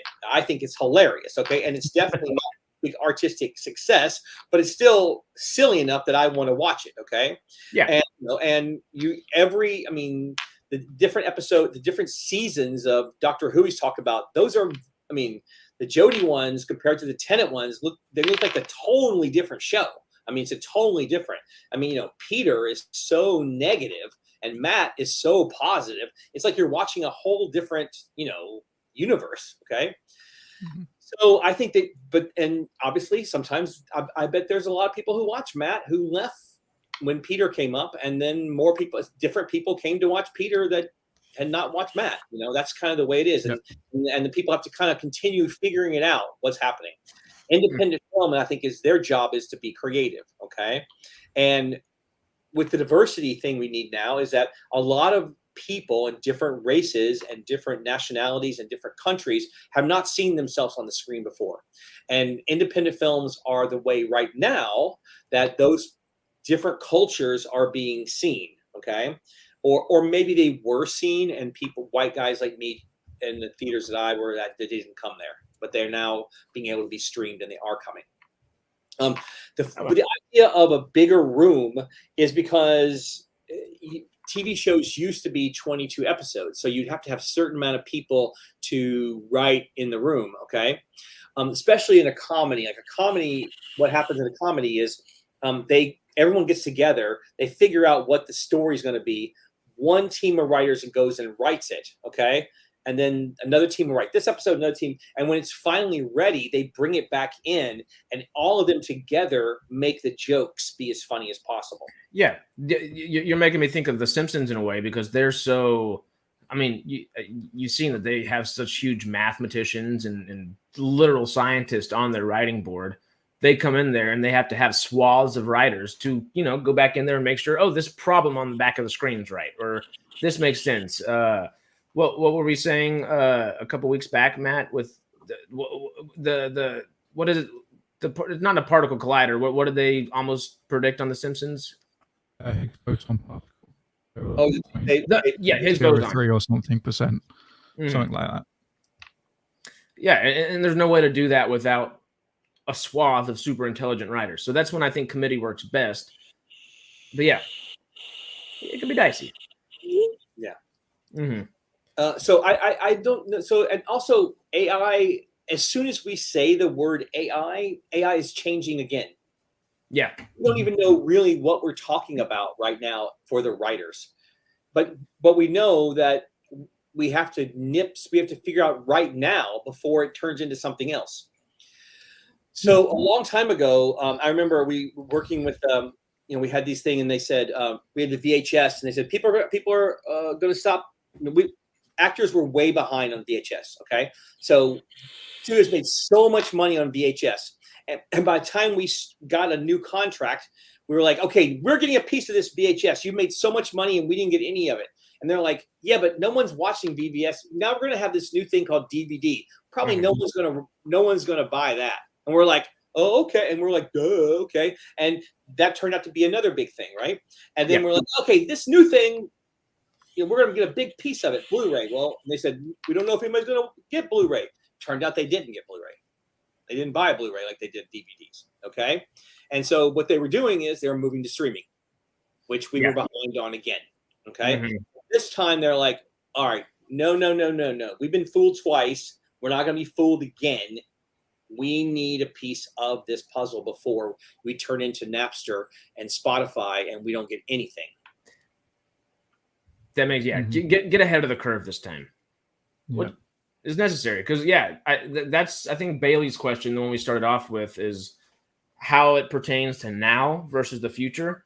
There are a lot of things that definitely pertain to now, but a lot of this does pertain to the future. And it's like, you could fight for it in the future, but then it's reacting to something instead of actually getting that ahead of the term, ahead of the goal kind of thing. It's like they need to sort of preemptively get a deal for something that might happen in the future.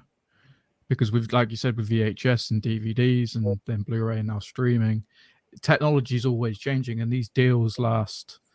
I'm not sure how long the deals last. Is it 5 years? Is it 2 years? 3 years? Three or five? Mm-hmm.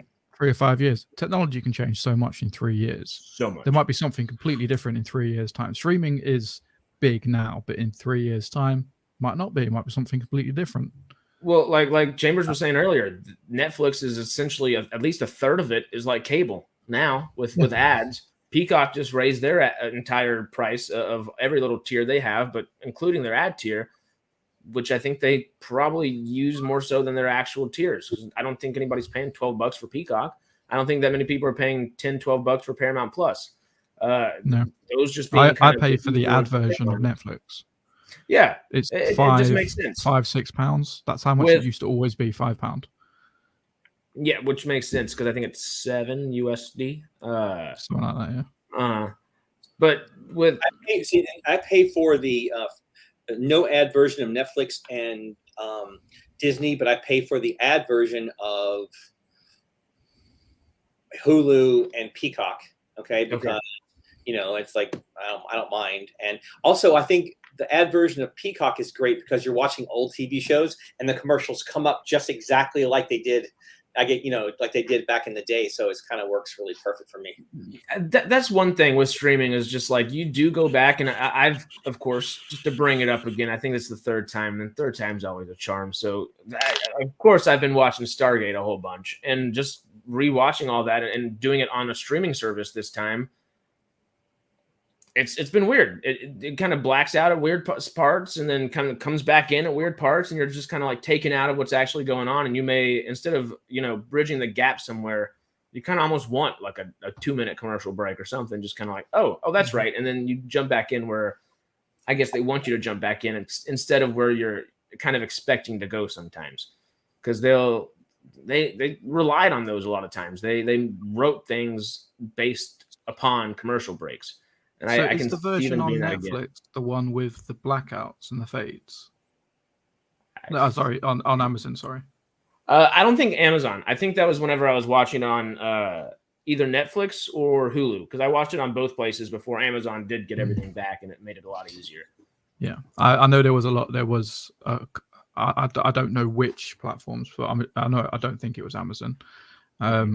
Basically syndication, where they got the lesser copies of the shows, and they actually ended up cutting parts out, like unknowingly, because I think some of them wanted to get rid of those black parts, the fade outs, and then unknowingly like cut out like major parts of the story. And it's because they use bots to do it, don't they? They just use a tool to. It's either an AI tool or someone being paid to go in there that probably hasn't taken the time to watch it. Where'd you go? I don't know. Just gone. Disappeared. Yeah, I don't know. The internet problems are spreading. Sorry, they might be. But yeah, it's. I kind of brain farted. What were we saying again? I had something. Syndication had the worst copies, and AI tools cut out. Oh yeah. So it's either if someone or something is having to edit it for streaming later on. If it's a person, who's to say they're a fan of that series? They're just being paid to edit something. They don't necessarily care exactly when they cut it off. They're just going to do it strictly based on a time thing. Okay, well, it's a 22-minute show. We have a 30-minute time slot. We need to break it on the 13 minutes, the 7 minutes, and the 19 minutes or something like that, whatever it is. And that's what I guess they'll be focused on, versus an AI is just going to do it naturally. And you kind of want, if you're going to do that, you want people who enjoy the show to be doing it, or someone who's going to at least take the time to watch the episode prior to editing it. But then you have to pay them the time to watch the episode and pay them for that time, etc. Or a series, or a film or something of the sort. So it's interesting.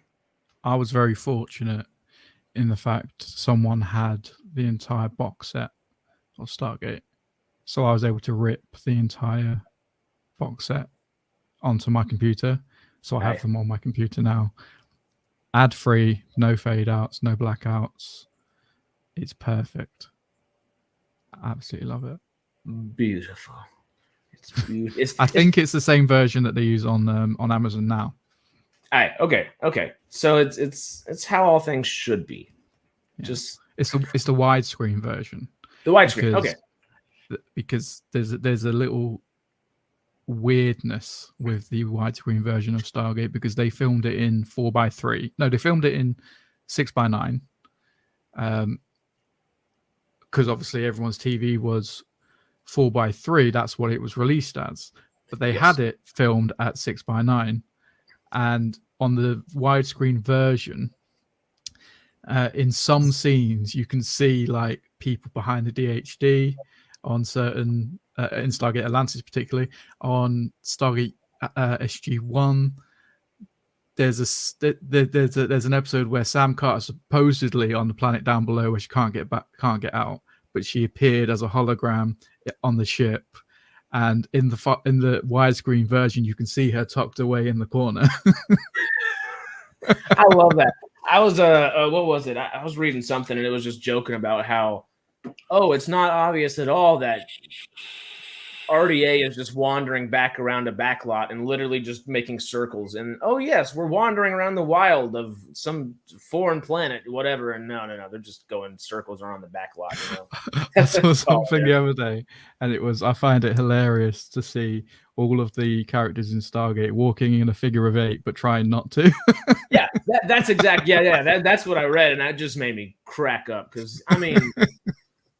That's if Stargate needs to upgrade anything, it's probably that, just a tad. Recently, I had a client who was on a TV show, and he shot an episode, and he only had one scene, and then we watched it I missed it when it aired, but I coached him on it, and then when it showed up again, okay, like for reruns.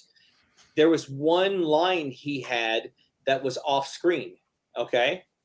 And I called him and we were talking about it. And I said, hey, I don't remember you saying that. When did you say that line? He said, yeah, it wasn't clear, I guess. So they used AI to put that second voice in so that it would make it clearer. They did not bring him back in. So not bringing him back in was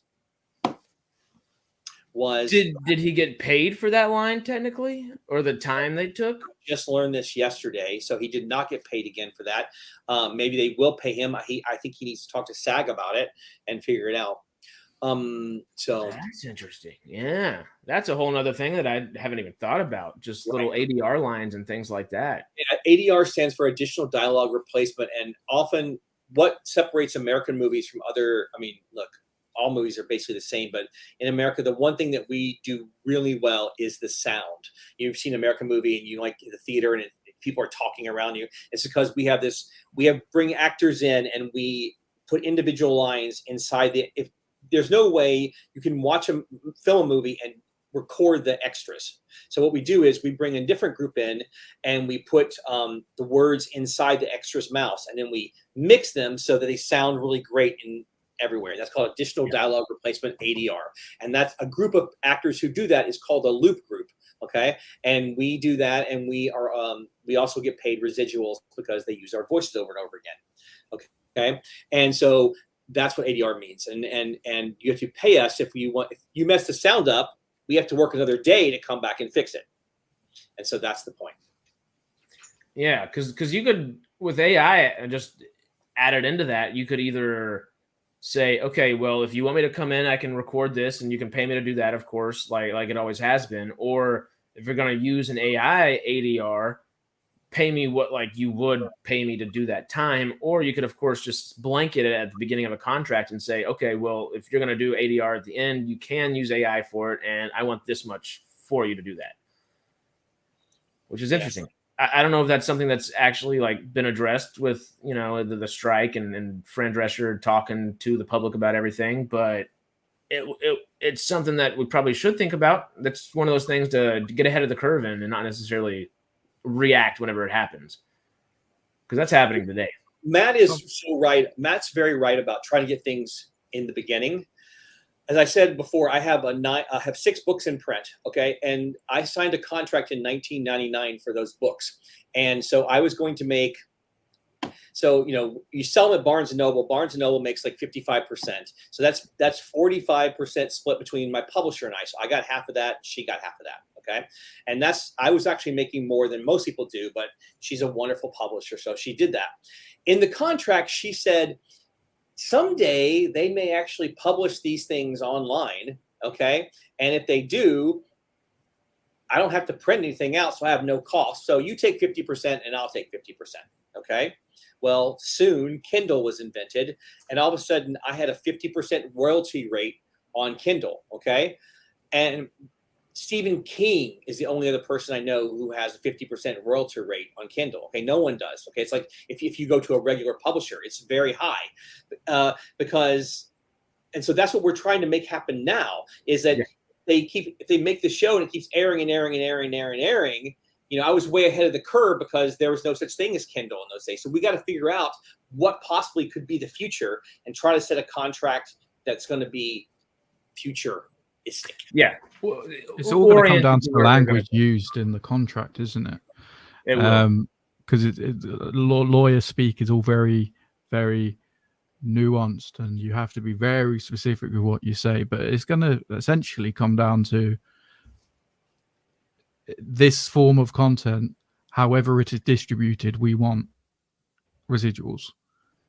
And that, I think that the wording should essentially be any form of distribution, whether that's streaming, DVDs, VHS, books, audio, whatever it is. If you're using the content and you're distributing the content and making money from it, that we want a slice of that because it's our lifeblood kind of thing. I agree with you. I feel like the actors or the writers, whoever the respective party we're talking about, almost have to blanket their asks more so than the studio, who need to specify their asks. Where us, the writers, the actors, whatever, we're like you just said. Like if we have to argue semantics to a bunch of lawyers, we're gonna lose. So if we get those semantics and nip them in the butt right now, it might help us. I can already see a flaw in it anyway. You put in there, if it is distributed, that is a contract between whoever signs it at the time and you. If they then sell, the other person is no longer in that contract, and they can distribute it and not give you any royalty. So it's going to have to then be changed to. We have a thing called signatory. So we have these thing that kind of covers like in the Clone Wars, a shield protector. So whatever, every company has to go by the same contract. It's not individual contracts. Each one of the companies are part of the same pod. Okay. So if one, So like one time I went to audition for a pilot. And I walked in, and the contract said it was for CBS, and it was the final thing, me and another guy, and big pilot, big TV show. And they hand us a contract, and the contract said, if you're in this show, you will get no residuals. Okay. And so the other actor freaked out. Okay. And he called his manager, called his agent, and he was like really freaking out. And he was like having a really hard time. And he made himself really nervous. I signed the contract. Okay. And the reason I signed a contract, because CBS is under the signatory agreement. So no matter what I signed, okay, I knew that the signatory agreement superseded whatever page I had. Okay. So I knew that they had to give me residuals no matter what the foolish thing they were trying to get me to sign. Okay. Yeah. Now that's because I had already studied contract law, and I knew that. All right. So when we walked in, he's still all nervous from, this whole fight he's trying to figure out. And I knew what the contract law was, and I ended up getting the part. Okay. So it doesn't quite fit that way, Matt, because we do have the signatory, but I understand what you're saying. Yeah, that helps. Just because if it does get down to semantics, we might get paid to say words all pretty, but lawyers come up with those words a little quicker sometimes. But okay, just with that residual thought here, I saw a really interesting video on the John Campea channel yesterday, and he was devil's advocating a bit. So I might devil's advocate a little bit myself again here. I don't disagree with it though. Just the thought generally. I think I don't know exactly where you compromise, but compromise as always is 2 or 3 or more parties, not everybody getting their own way, but getting closer to something they do like. So is it fair for actors to get residuals instead of a costume designer or a set designer or the makeup and hairstylist, who tend to spend almost quadruple the time that an actor may spend on set? That I could argue either side of those questions. So what do y'all think? Just thinking. First thoughts. my thought on that is the talent's always going to be the one that draws the people in. Agreed. So they would get a bigger slice of the pie. But I do think anyone who works on something, if it's going to make money in perpetuity, should have residuals. Doesn't matter if you literally wrote one line of dialogue, you'd get a pro rata kind of like residual from that. If you were the costume designer and you spent 1,000 hours designing costumes and getting people into costumes and literally making the project run, of course you should be compensated for that if the actors are, because you put in the work as well. Obviously, I don't think you're going to get as much as what the actors will because they're the ones making the money, but yeah, you should make something. I'm pretty in agreement, Chambers. I don't know if I can comment totally on that. I haven't thought it all through yet. Yeah, and that's actually also a good point that you might not actually be allowed to. People work on movie sets are paid, or the union, the Teamsters and stuff, the IATSE, they're paid. They are paid, and they have they make a good salary, okay, and they have fought for their rights to do so, and I honored them, so I can't really talk about their contracts because I don't know much about them. Yeah. And there may already be some kind of, I'm not sure if a costume designer owns their designs, if they can use it for someone else, if they go to a sequel. I don't know all those things, so I can't really comment. Yeah, because those might be individual contracts too, because somebody might hop in halfway through a series or something, and does the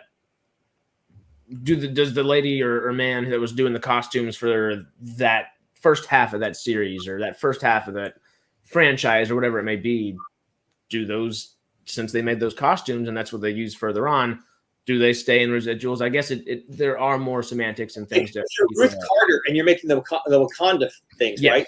Then that's one thing.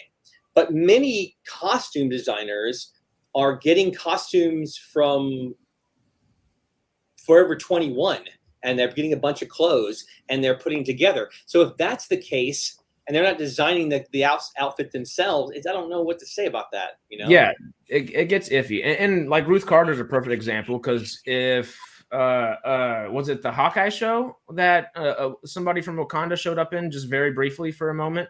Yeah. It was either that or Winter. I think it was Winter Soldier, actually. Not Winter Soldier. It was Falcon and the Winter Soldier. Yeah. So would Ruth Carter be getting a slight residual for her costume showing up in another property, even though that property probably had its own costume designer? That could, I can see where that's more semantics, and you might want a signatory or something of that sort there. Yeah, I don't know if we're at a point where we've really worked that out in Hollywood. That might be something that the next round of strikes to get prepared for. I'm surprised, honestly, IATSE didn't put that kind of stuff in there. What was that strike? 2 years ago now? Maybe 3? I'm not sure costume designers are under IATSE. I'm not sure that's. Are they not? Oh, they might have their own guild. That's true too. And then again, I said I'm surprised IATSE didn't put anything like that in their contract while striking and re-signing all that the last go round. But AI wasn't like what it was now. There's so many other things that the landscape has completely changed in the last 2 or 3 years, and that was just 2 years or 2.5 years ago. We got like a whole AI could be something to AI could be something that threatens like costume set designers and stuff, because you could literally ask an AI, say, hey, I want this style of clothing, and maybe not the current generation of AI, but like the next generation of AI that might be connected more to the internet and can actually scour the internet. So I know Microsoft's version is going to be doing that. It could literally go to all of these like distributors, find you pricing, and do the budgeting as well as the design, and be like, I've come up with this. Then you go, I don't like that, tweak it a little bit, and then it'll find something else from another distributor or something like that. So it just takes the work out for those people who would have put in thousands of man hours. That's a great point, because someone like Ruth Carter designing Wakanda and something like that, you might have influences like, I want this like Afro something, like Afro futuristic look, and we're going to put this here or something like that. And there are things to draw from there. But if you're doing like a history epic, like Ridley Scott doing Napoleon right now, if he were to make that in 2 years versus the last 2 years, I mean, why wouldn't you? You just put some stuff in Google real quick and say, all right, well, search up what they would wear back then, look up all the paintings, look up all the information that we have off of it, and design me a costume based off of that. What would Napoleon wear? And it would save a lot of time, a lot of manpower, and a lot of money. And I couldn't necessarily blame them for doing that at the same time. But there are like the Ruth Carters of the world, for Wakanda and for things like that, for Gareth Edwards' The Creator, for Zack Snyder's Rebel Moon. You don't want AI making just some bland something that's derivative, because that's all AI can do. We talked about that, is like it has to derive something from somewhere. It is strictly derivative. So because the current version or current generation of AI is purely generative. So it's taking everything that it's already learned and generating from that information. But the next generation might not be, because they're already working on the next generation.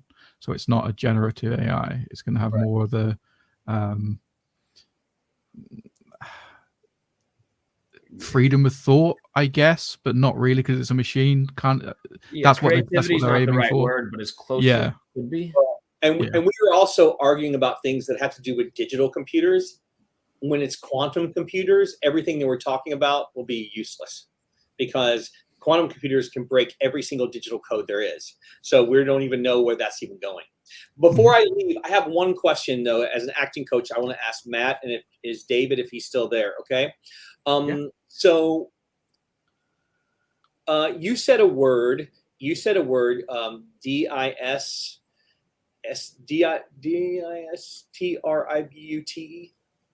You said this word.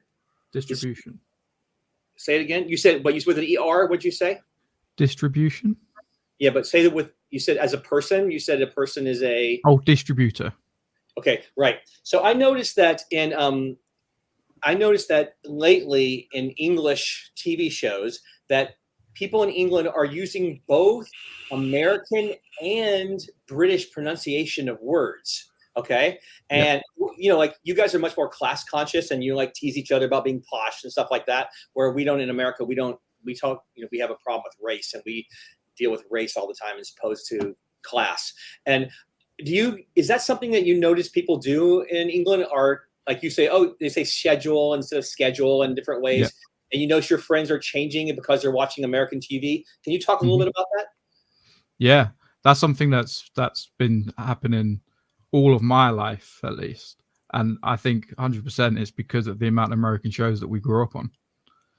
We're watching all these American TV shows, and we're learning words. And although we have those words in the UK, we don't hear them as often. So we just think it's pronounced that way.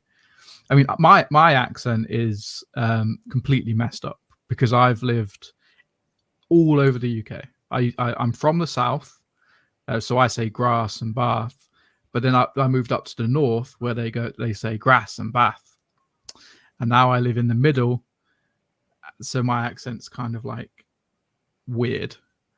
No one can ever place where my accent is from in the UK because I'm so like regionally dislocated. In America, we think your southern accent, we think of that as posh. Okay. Yeah. When you moved to the north, did they think the same thing, or what did they call you? Yeah. Did they call you posh, or they call you southern? What did they do? They called me Cockney.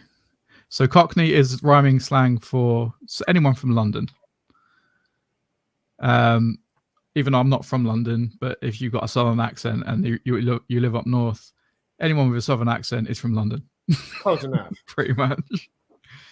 But obviously London has a wide variety of accents as well. You've got the Cockney, like West End accent, and then you've got the East End accent. You've got the posher side. Now, okay, let's talk about Cockney as in like the musical Oliver. No one talks like that anymore, though, do they? Like, consider yourself. They don't talk like that anymore, do they? Not really, but kind of. There are places in London that are closer to that than other places, I guess. Yeah. So you noticed a lot of younger people, especially, they're using more American pronunciation of words, and they're because on the BBC podcasts about what you watch, they are just ribbing each other nonstop about whatever words they're using, because manifest, and they're all these things. Oh, you're saying like an American and whatever. This American show, and then I was just kind of curious if that happened. I think I actually had this conversation with someone about a particular word recently. So I run online forums for Nine Chevrons, which is our Stargate community. But I've never said the word in real life because it's just an online thing. So I'm there reading it, and I'm trying to say to him, how do you say this word? Do you say forum, or forum? Did I say forum? The first one. No, I think forum. I think there were three different like kind of ways to say it, and obviously, never having anyone in my circle of in my social circle ever saying it in real life, and only having read it online. It's such a big thing. It's such a like weird. It's a thing that's like been prevalent in my life my entire life. Like back in the day, message boards and forums were massive. They're not so much anymore, which is why you never really hear people saying about it. But I never spoke about it in real life because none of my friends used to use them, but I did. So it's one of them words. How do you I say just it? feel You say it, I say forum. What do you say, Ferris? How do you say it? Forum or foreign? Forum. So I'll Forum. write it in the. So this is the word. Yeah. Forum. I say forum too. Yeah.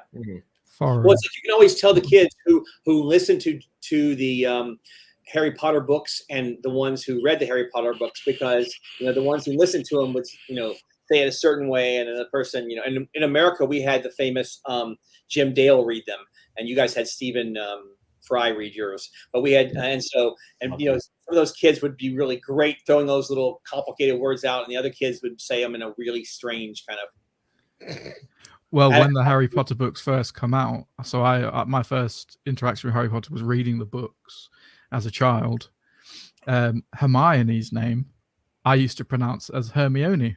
Yeah, Hermione. Yeah. Right. Why not? Hermione. Right. Yeah, I had a recent client come to me in college and said, we're going to do a production of Antigone. And I said, I think it's Antigone. Okay. But that's okay. I mean, if you read a lot, you don't know. You don't know. That's true. It's totally okay. I never make fun of people about it because, it's like we all change. But I was really surprised during the, the years of what happened in 2020 to 2021. I watched a lot of British TV, and I was shocked how all this British TV people kept on saying, come inside and we're going to put a kettle on. And I was like, oh my gosh, do modern English people still ask you to come inside and put a kettle on? Like and I asked them, I finally was on another one of these. I love this because Americans don't have kettles. And you're like, you're still drinking tea? And they're like, yes, we're still drinking. Modern people are still putting a kettle on.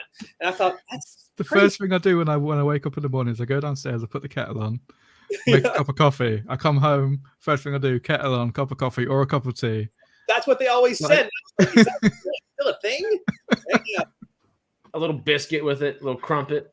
Yeah, right. And of course, biscuit is very confusing. Biscuits for you and biscuits for me are completely different things. That's also very true. David says diapers instead of nappies for his baby. So there you go. So one of my friends says diapers, and it's so weird to me because they're just nappies. That's what I've always nappy sounds fun. I've never heard it called nappy. Umbrella or pram? Sorry, you say umbrella or is it a pram? What's a pram? Is that umbrella or is that pram is a buggy? A buggy, like we call it a stroller, I guess. Stroller, yeah. Pram is. What do you call an umbrella? A parasol or an umbrella? Umbrella, brolly. Brolly, okay. Brolly, yeah. I like it. So, okay, David brings up a good point right here about the Cockney thing, though, because I wouldn't have thought. I talk to you all the time. I wouldn't have thought you were Cockney just from all the TV and movie Cockney I've ever heard. Also, what he's the saying one is word a good that comes point. to mind is you and Jamie both say shit all the time, but yeah. I grew up watching some British television, I guess. I love Sherlock. I love Luther. We've talked about that plenty of times. So I'll say shite every now and then just because I like the way it sounds. But I swear y'all say shit more than I do, which is hilarious. Shite is a more polite way of saying shit. So in conversation, if you're around someone who isn't, I don't know, if you want to be polite but you want to get your point across, you'll say something is shite. Yeah. And that's a much more polite way of saying it's shit, because shit is very abrasive. It is pretty fun. I think you're also, according to if I'm watching your TV, your culture is much more obsessed. Like in America, I guess maybe because we're fatter, we just say, we don't talk about someone's body as much. Like on every single British show, a girl is only interested in a fit guy, and fit, of course, being in shape. Okay, where in America we don't say that even on television. Where it's not. Well, fit in the UK doesn't necessarily mean in shape. Fit just means attractive. If you're fit, if I say, "Oh, Harris, you're well fit," it just means you're attractive. Thank you. Right. But then you've got other words like peng and leng, and it's like that's what like they're not gangsters, but like roadmen we call them. Roadmen, I love that. The motorcycle clubs. The youths. Spell those words. Peng, P-E-N-G. P-E-N-G. Okay. Yeah, and then you got leng, which I think means I'm old. I'm 30, so I don't use any of these words. Does everyone in England always use the th, like like you just said youths? Okay, like we don't put the s on there. Like we say math and not maths. Does everyone, all parts of England, put the s on? Yes. Okay, that's it. Yes. All right, one more question, because David brought it up, because this is something that they use a lot in British television that is very complicated to think about, and that is the concept of the Cockney rhyming slang. You're saying a word that is not the word, but rhymes with the word. Yeah. So apples and pears is stairs, dog and bone is phone. So give me a sentence that you would say to your wife and you would put that in instead of the same thing. Well, it's funny because you wouldn't. I've never heard anyone actually use Cockney rhyming slang in actual conversation. Oh. And I don't think people actually do nowadays. Maybe they did back in the day, like in the 80s or 90s or something like that, but they don't nowadays, as far as I know. And I know a few people from London who live in London, but he's from I want to say East End, West End. He's from the East End, so they're a little bit more common, I guess, So with the way they speak. It's just a TV thing that people do, that people don't really do that in real life anymore. Yeah, I think it was more of a thing back in like the Industrial Revolution kind of times. I'm way behind. I'm watching too much Dickinson. All right, guys, thank you so much. I have to go. It was great meeting you. Okay, and thank you. Hey, Nancy, and thank you so much for allowing me to come on. I'd love to come back, and you're welcome anytime. Monday, Wednesday, Friday, we're always doing news. Tuesday, Thursday, we're kind of talking box office. I know you like all of it, so anytime you want to come on, you're always welcome. But if you ever want to ask me more about Britain, you can. Before we let you go, just thinking about old Barbenheimer at the moment, are you impressed with the 89% reviews, 89%, I guess, Rotten Tomato meter for Barbie at the moment, and 96% with Oppenheimer? Are those, about where you thought? Does that seem pretty optimistic, or what are your general thoughts real fast? Hey, I really like Christopher Nolan a lot, okay? I have to watch his movies on, I disagree with his sound design. Excuse me. Bless you. His sound design, because he often doesn't care if you understand the words. And that is very confusing for me. Okay. So I watch all of his films on the big screen, not on the big screen, but on a smaller screen at home. Yeah. I like to use the subtitles. Okay. Miss Gerwig, I think, is seen in this town as a goddess, and I tend to agree. Okay. I'm disappointed that her next films are the Chronicles of Narnia, because I think those are weak, kind of books. Okay, I know it's probably controversial, but I love her so much. I was hoping she'd do something else, but I'm really excited to see what she's going to do with. And Margot Robbie is a fantastic person. My wife produced a movie called One True Love that was out this year, and it stars Simu Lee, and he's one of the stars also of Barbie. So I'm interested to see how he does. So I'm going to see Barbie first, and then I may go see it in the IMAX, but I think I'll probably wait. All right, guys. See you guys soon, okay? Thank you, Chambers. See you later. See ya. Booyah. Well, that was pretty fun. That was good. That's just kind of really all the reviews, and we talked some decent bit about all the SAG and WGA stuff. For everything that we didn't end up covering, though, I will hopefully get another SAG member to come join next week. Someone who has also produced plays alongside Chambers. I don't know if he's actually produced plays alongside Chambers, but he's ran the house, the theater itself that Chambers tends to put his plays in. It's the place where we did 6 plays last year, 3 plays this year. The play I produced last year and this year were both in there. So we're going to hopefully have that theater owner and who's also an actor and a SAG member come on next week, and we'll have a little more in-depth discussion, of course. But yeah, I hope y'all enjoyed Chambers. He's always fun. I've known him since I was, I think, 13, 14 years old, maybe a little. Actually, I think 10 or 11. I think I've known him since I was 10 or 11. So I've known him for the majority of my life. Great guy. Okay. Entertaining as hell. There you are. You disappeared for a second there. Ish. Yeah, I'm back on my actual internet and it's not great. Well, no worries. Don't have to. Another thing about British slang, which I know it might be a bit of a rough topic, is so cigarettes. We have a word for them. It is a very bad word in America. I mean, it's used here for the bad word. How do you differentiate that there? Because I know what you're saying. I'm not going to say it though, because I was raised as a swimmer. I don't say that, because I'll say it because I'm British. I'm British, and I'm going to use it correctly. So a fag is what you smoke. You smoke a fag. But the other one, faggot, is a derogatory word for someone who's homosexual. But interestingly enough, it is also a food. A fig or a faggot.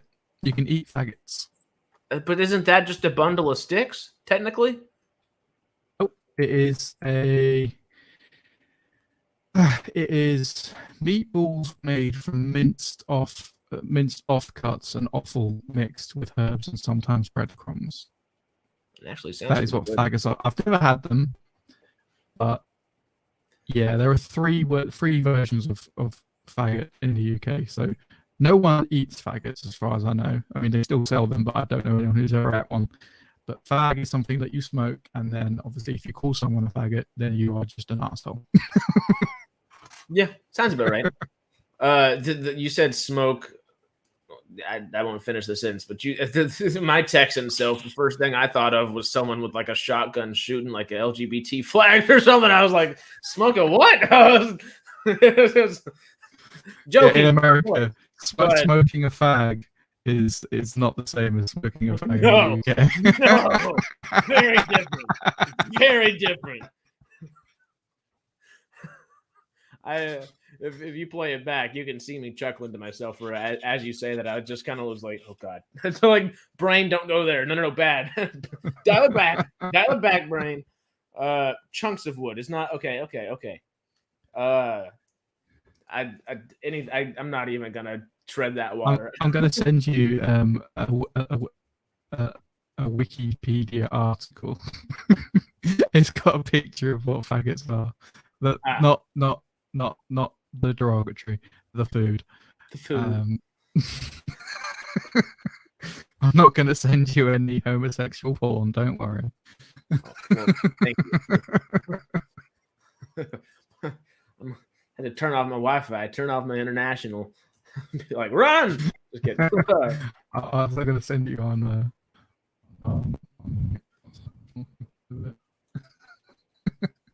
What was the last thing you said? It kind of cut out. Oh, sorry. I said I'll send it you on WhatsApp or something in a bit.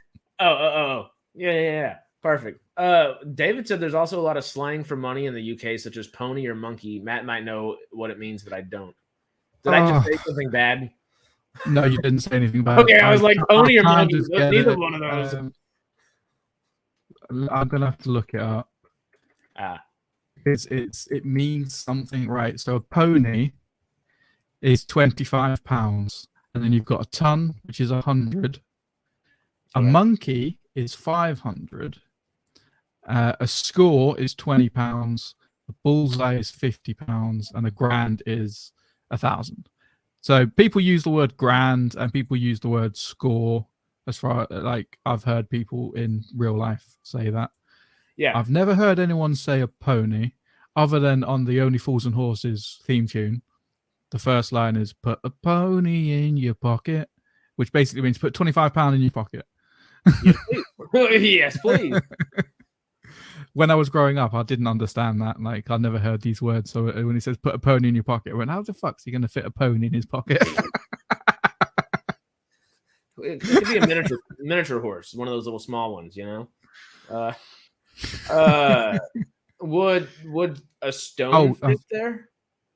Like, no. I know y'all say stone weight wise, but that like 14 wouldn't be like get me stoned and give me $14 or something. I don't know. No.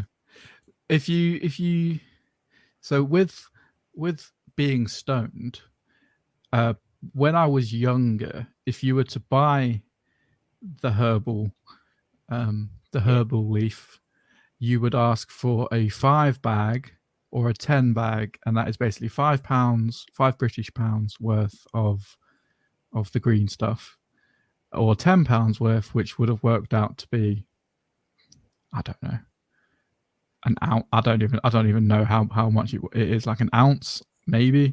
That might be right. I don't know, but I don't think they do that anymore. I don't think they do that anymore. We'd have eighths or dime bags typically. Dime bags are 10 grams sometimes, or you buy a quarter, which is a 7 gram, and that might be $50 to $80. An eighth is typically 3.5 grams for like 25, 30, $35. An eighth, yeah, it would have been an eighth. Okay, this was like 10 years ago, so about £10 for an eighth. That makes sense. Nickel or dime bag here. Yep. And I don't know. I don't know what they say nowadays. I haven't bought it since I was. I've never bought it. If anyone in the UK is watching, but I haven't bought it since. I must have been like 18, 19. Aye. So. Yeah. Over 11 years ago. I'd say a nickel or dime bag, same thing. Where what would you call it? A tenner or 10 bag? 10 bag. There you go. Yeah, I mean, I might be showing my age, and then no one in the UK ever says that anymore, but they did when I was younger. Well, I mean, we literally, I think we've had nickel bags and dime bags since the forever. I don't know, since there has been a stoner culture, so I'm sure that they're probably still used. You know, if you're buying cocaine, you can buy a key, which is like the amount that sits on a key, so you can a bump. You know, yeah, essentially a bump. I don't know how much it is. It's probably expensive because cocaine is very expensive. I've never done it, but I've got friends who have, and they're always like, "Oh, I'm going to go get a key." And when they first said it to me, I'm like, "What? To your house? What? To the garage? To your car? Like where? What do you mean?" And then they explained it to me. It's like, no, a key of Coke, bit of Charlie. Oh, all right. A little bit of Charlie. I like it. That's funny. Yeah, I'm hanging out with Charlie today. Oh, great. Charlie who? Don't ask. Do you have in America, for homosexuality, a friend of Dorothy? So if this was like way back in the day, no one ever uses it now, as far as I know. Dorothy. But if someone was a bit camp and you didn't know if they were gay or not, you go, "Oh, he's a friend of Dorothy," and that meant he's a homosexual man. Yeah. Was that the Wizard of Oz reference? Yeah. Someone running around like a Tin Man or a lion with a bow or something? Like, I don't know. He's a friend of Dorothy. If you would have said it like that, I would have had it immediately. British people are very good at asking you if someone's like gay or autistic or anything without saying it. They'll go, "Is he a bit? Is he? You? Are you the head going forward? No, yeah, that sounds about right. But in LA out here, it's the most straightforward shit you've ever seen. It's the funniest thing. People are like, if they just straight up ask you questions, you're like, I don't know if that pertains to you. It's like, have a nice day. People what they want out here. It's interesting. Okay. Aaron just put in a couple different chats. We used lid back in the 70s. I feel like it was around 8 or so grams. Okay. My grammar wasn't working there for a second. Back in the 70s. God, you're old. Do you know how to use a computer, Aaron? Would that just be like what fits on a lid? Like what fits on like a not necessarily a Pringles can, because that's a little later than 70s, but kinda, right? Something like that. What is a 9 Bob Nottish still a thing? I probably. Oh yeah, bats for the other side or plays to the other side. Yeah, that's one. Yeah, I've heard that plenty of times. Yeah. What's a 9 Bob Nottish? Do you know? I've never heard of it. We do not know, Aaron. I know older people. Well, it's okay. I'm an old soul. If I could go back in any time, actually, I don't know. I really keep thinking about that. If you could go back any time in history, where would you go? The 80s. Or when? The what? The 80s. The 80s. See, I kind of. No. Sorry, I'd go to I'd be born in the 70s, so I could be a teenager in the 80s. Okay. I was chuckling. Aaron gave us a good shut up, Matt.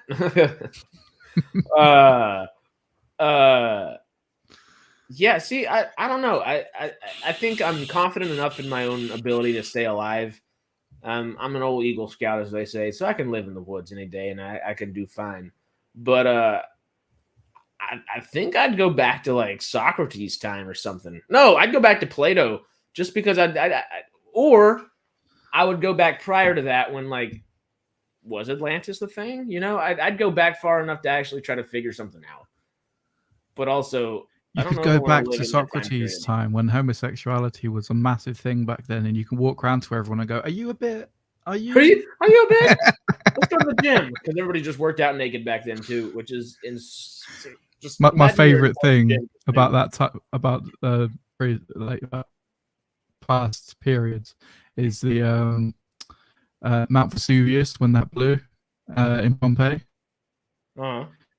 They found obviously people who were like covered in ash and they just died, but there were people who were just like masturbating. There was like men like just like going at their bros, just like there like, was we're gonna die. Let's go out with a bang. literally.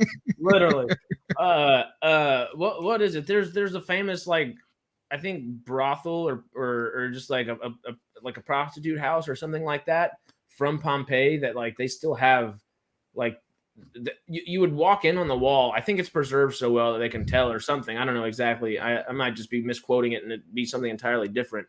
But like they would walk up to the room or whatever, and on the wall there would be a painting, and on that painting you would choose like the position you want in the brothel or something, and that's like the frozen in time and the ash is like the only way we actually know about it or something, which I think I'm quoting right, but I could not be, Nobody cared who was clapping cheeks with who.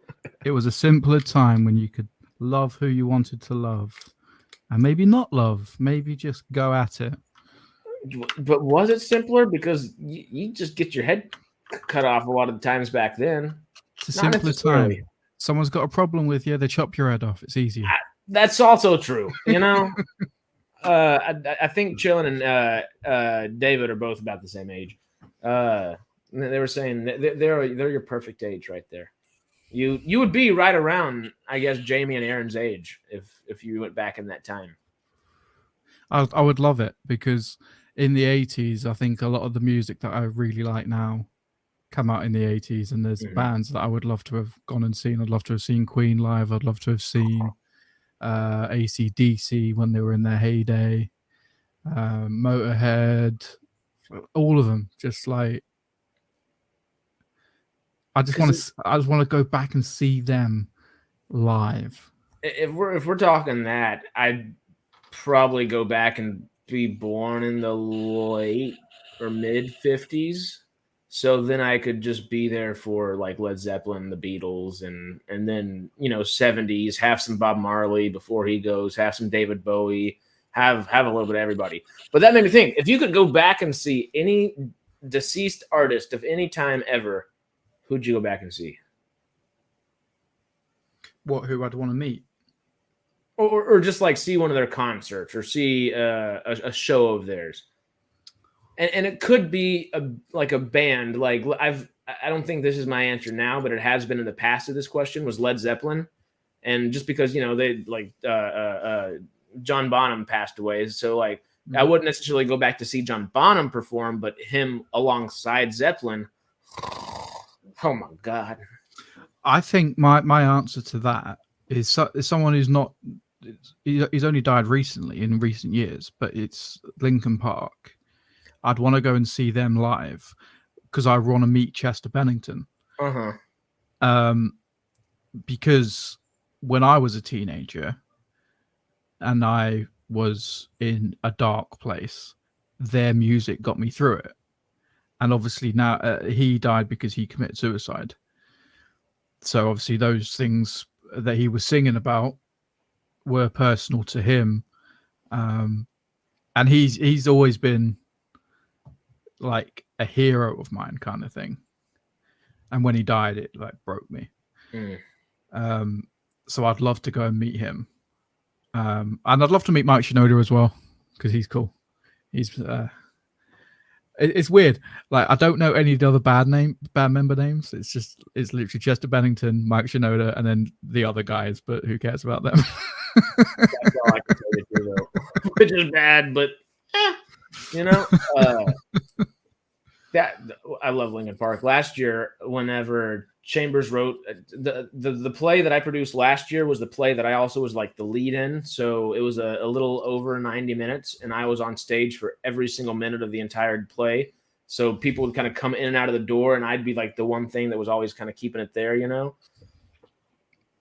I'd do it again, but like I don't know if I want to go be the only person on a stage for 90 minutes, anytime soon, but it was a lot of fun.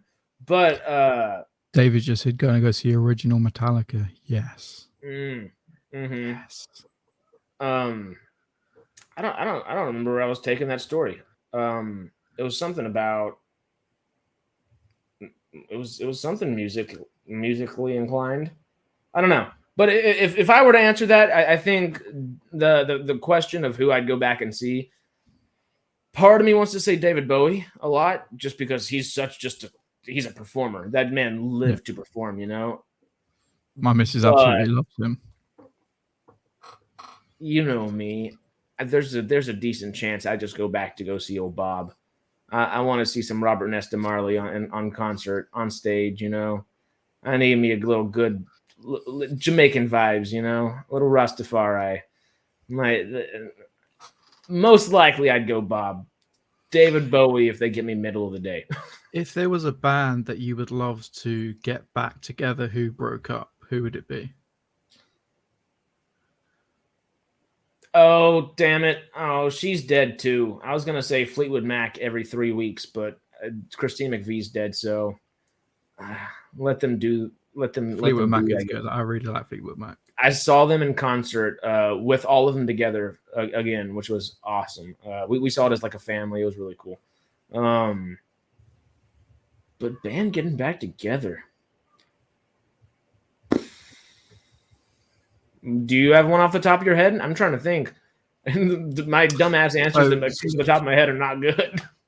So mine would be Guns N' Roses. I'd like to see them get back together. Because they were probably like one of the first bands that got me into this style of music.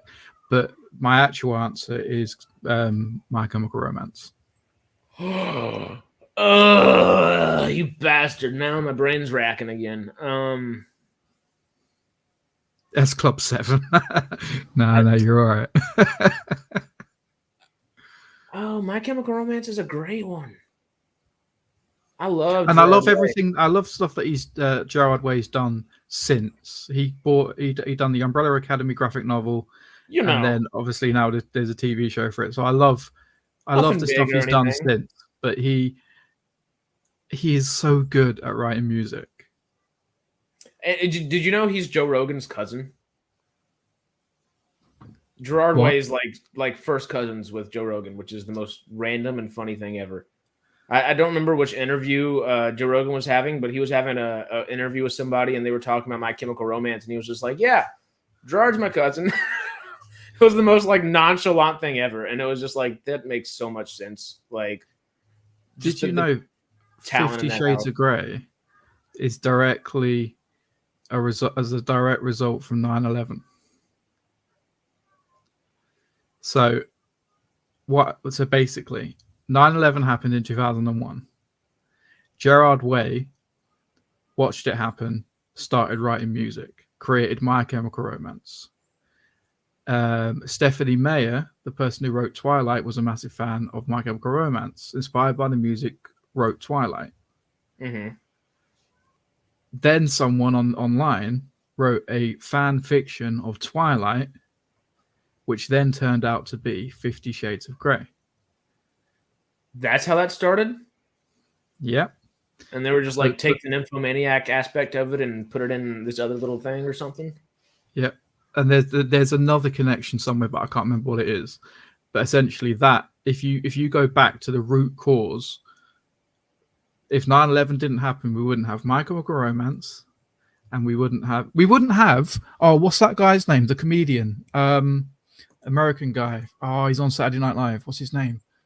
Oh, what's he look like? Oh, he looks like an idiot. He is an idiot, but he's hilarious. Chris Farley. No, he's not on there now. Someone that's on there currently? I don't know if he's on there at the moment. Oh, not Bill Hader. No. Oh, shit. What's his name? What is his name? Pete Davidson. Oh yeah. I wanted to guess. He probably wouldn't have been a comedian if 9/11 didn't happen, because his dad died in 9/11 in the tower. Wait, sorry. Say that one more time. Pete Davidson's dad died at 9/11. Yeah, it was either a firefighter or he was in the building. I can't remember what it was. Oh no shit. Yeah. So he wouldn't be where he is today. If that makes a lot of sense, actually, just with how dark Pete Davidson tends to be, like his sense of humor, just is everything. If you've ever seen the roast videos that he does, he brings it up a lot. Huh? No shit. I think Laura's watching the video back because she's on the part now where we talk about buggies and strollers. Someone said stroller earlier too, and it kind of cracked me up. Whatchamacallit, though? If I were to choose somebody, I don't know why this band came to mind.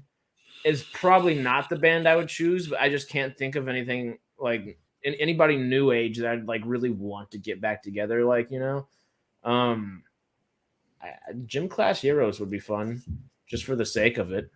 But that's like the only one that comes to mind. I might have to go with you with Chemical Romance, though. I love some MCR. They're great. I do like the Master of Puppets tour would be amazing. This would be a cool, like, bridging some time gap or something.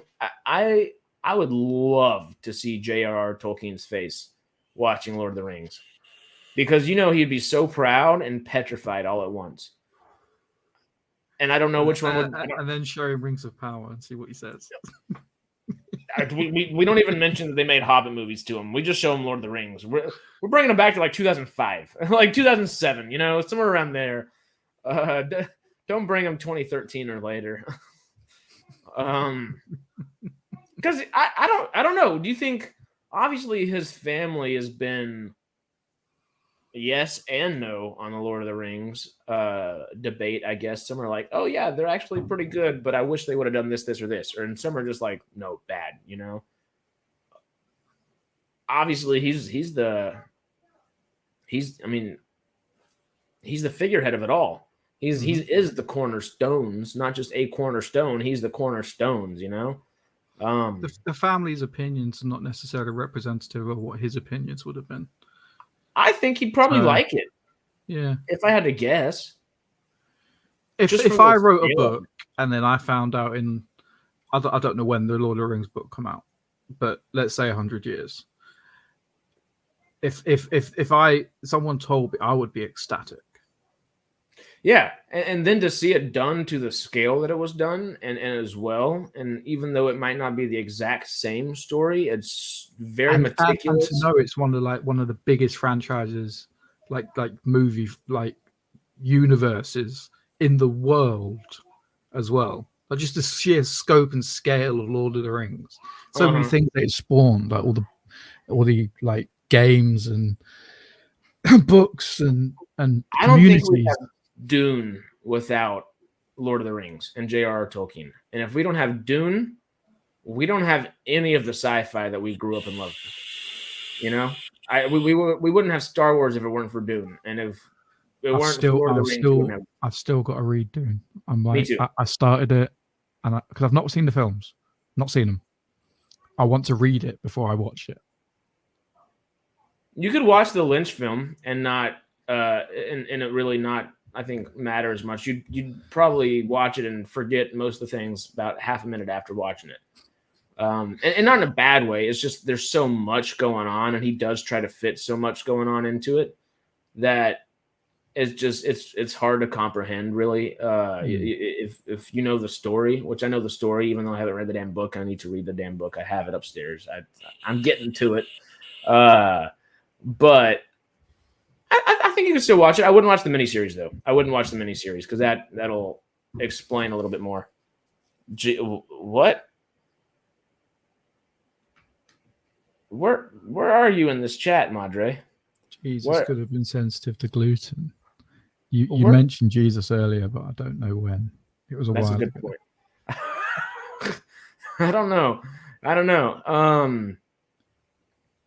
Shoot, though. Yeah, I'm just kind of hanging out now. Well, what are you thinking? You want to keep going for a little bit? You want to end it? What are you feeling, my friend? I'm gonna have to go in a minute. So, all right. Well, let's call it a day then. This was a good one. We're 2 hours 42 minutes into this thing. This is me downloading the Dune audiobook right now, so I'm gonna listen to it on the way to work tomorrow.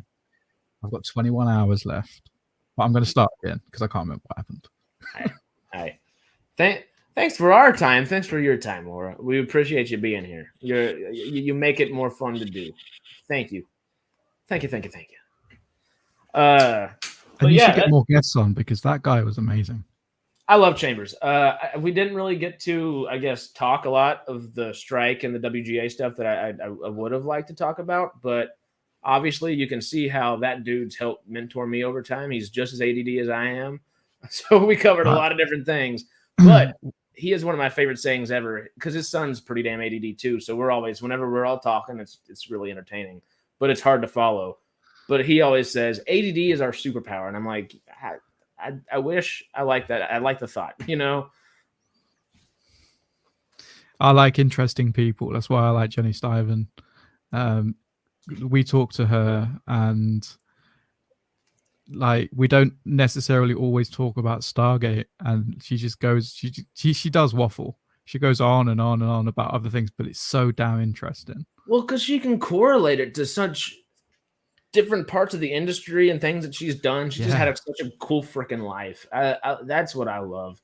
I don't even know if it's still a thing, but I have it on my car. I've got this on there. There's just a little company that says "Live a Great Story," and they have little stickers, and I try to live by that shit. You know, I like it.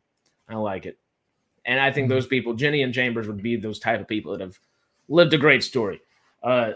Chambers didn't dive into it. He's acted in a bunch of commercials and things like that, but he was also one of the first hand models for the Burger King Whopper and one of the first hand models for Apple clicking on the mouse.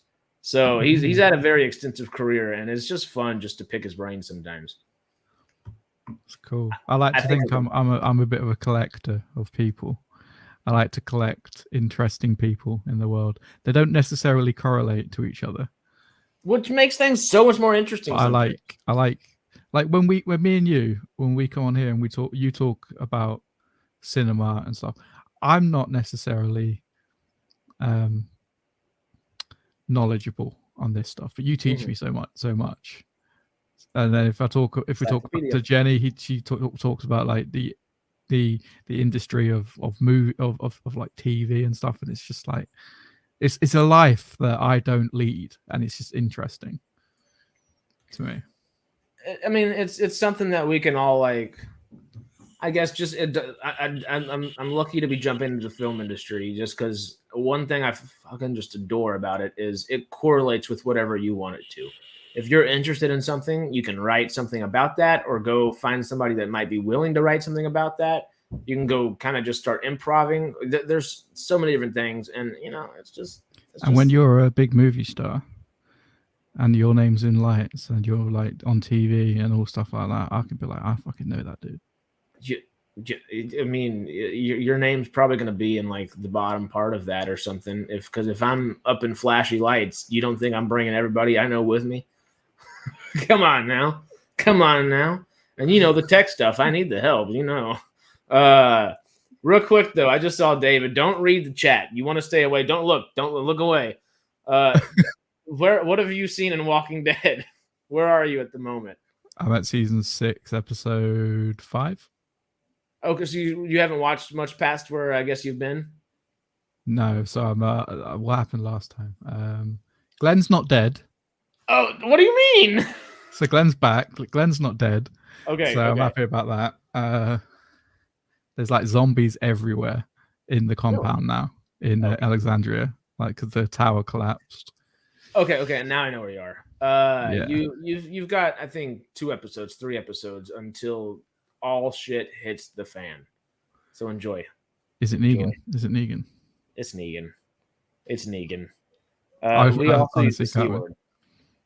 Yes, in Britain, like I think our use of this of the C word has been exasperated by us seeing it from the Australians, because they use it all the time. You know, immediately comes to mind is Billy Butcher, aka Carl Urban, but he's New Zealand, but same difference in a lot of ways. Someone's gonna be pissed I said that, but I understand there's a difference. Yeah, several hundred miles difference. What is it? I'm gonna butcher both these, but the Australians are kind of more. They have that like twang to their accent, where New Zealand has like they just kind of talk in a funny pattern, and you kind of listen to that little pattern, and you just listen to it and listen for it, and they just have like a little cadence in the way they speak. I love it. I love the New Zealanders. They crack me. My favorite accent is the South African one. You know, I can't. I've tried. I can't. South Africa. It sounds like UK, New Zealand, and Australia all put together with just the continent of Africa tossed in there, and you're just like, how do you speak like this? One of the admin ladies who works in one of the schools that I run is from South Africa, and I just love her accent. I absolutely love it. It's great. One of my dad's real good friends, he's like a professional hunter by trade, and he'll go across the world and talk about conservation and do a bunch of different other things. He would always come stay with us once a year. In January, he was always in Texas, so he'd come stay with us like just for a weekend on the way to like a safari show somewhere or something. And South African as can be, was in the South African military, yada yada yada, like born and raised. It's just so interesting to hear him talk. Just generally, but about his life experiences in the military and as a professional hunter who's been gorged by giant ass buffalo, been attacked by lions, all kinds of stuff. I'd live a great story, right? That's it keeps things entertaining, But yes, we do use the C word. I like it. I'm a fan of this. I use it all the time.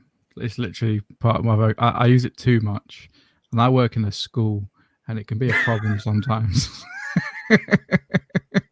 I almost said it right there too. I was wrong time to be using it. You little see you next Tuesdays as they're all running by you and shit. I say see you next Tuesday all the words see you next Tuesday all the time. Like I'll leave work and I'll just say it to my boss. I'm like, see you next Tuesday. And they're like, oh, okay, see ya. And you're just like. No, he uses it the same way I do. Like we just call it each other. Like friendships in the UK are very weird. We call each other like these words, and it's to other people looking at it, it would be like, why did he just call you that? But it's like an affectionate thing.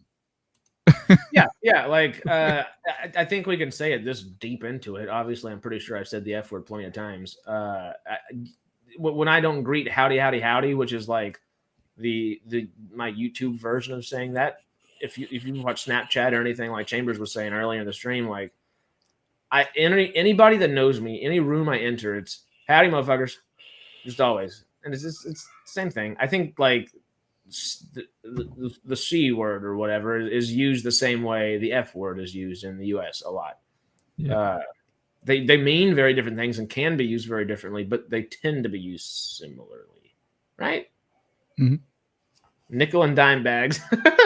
We know where Laura's at. In the UK, if someone is this word, you can call your friends it all you like, but then you can also use it if someone is a proper arsehole. He is a right. Yes. Like, and that it's the inflection, it's the way you say it that gives it the meaning, I think.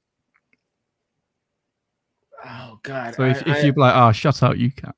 Like if you just say it like with a bit of jovialness, then it's a bit like, oh yeah, it's fine, it's just banter.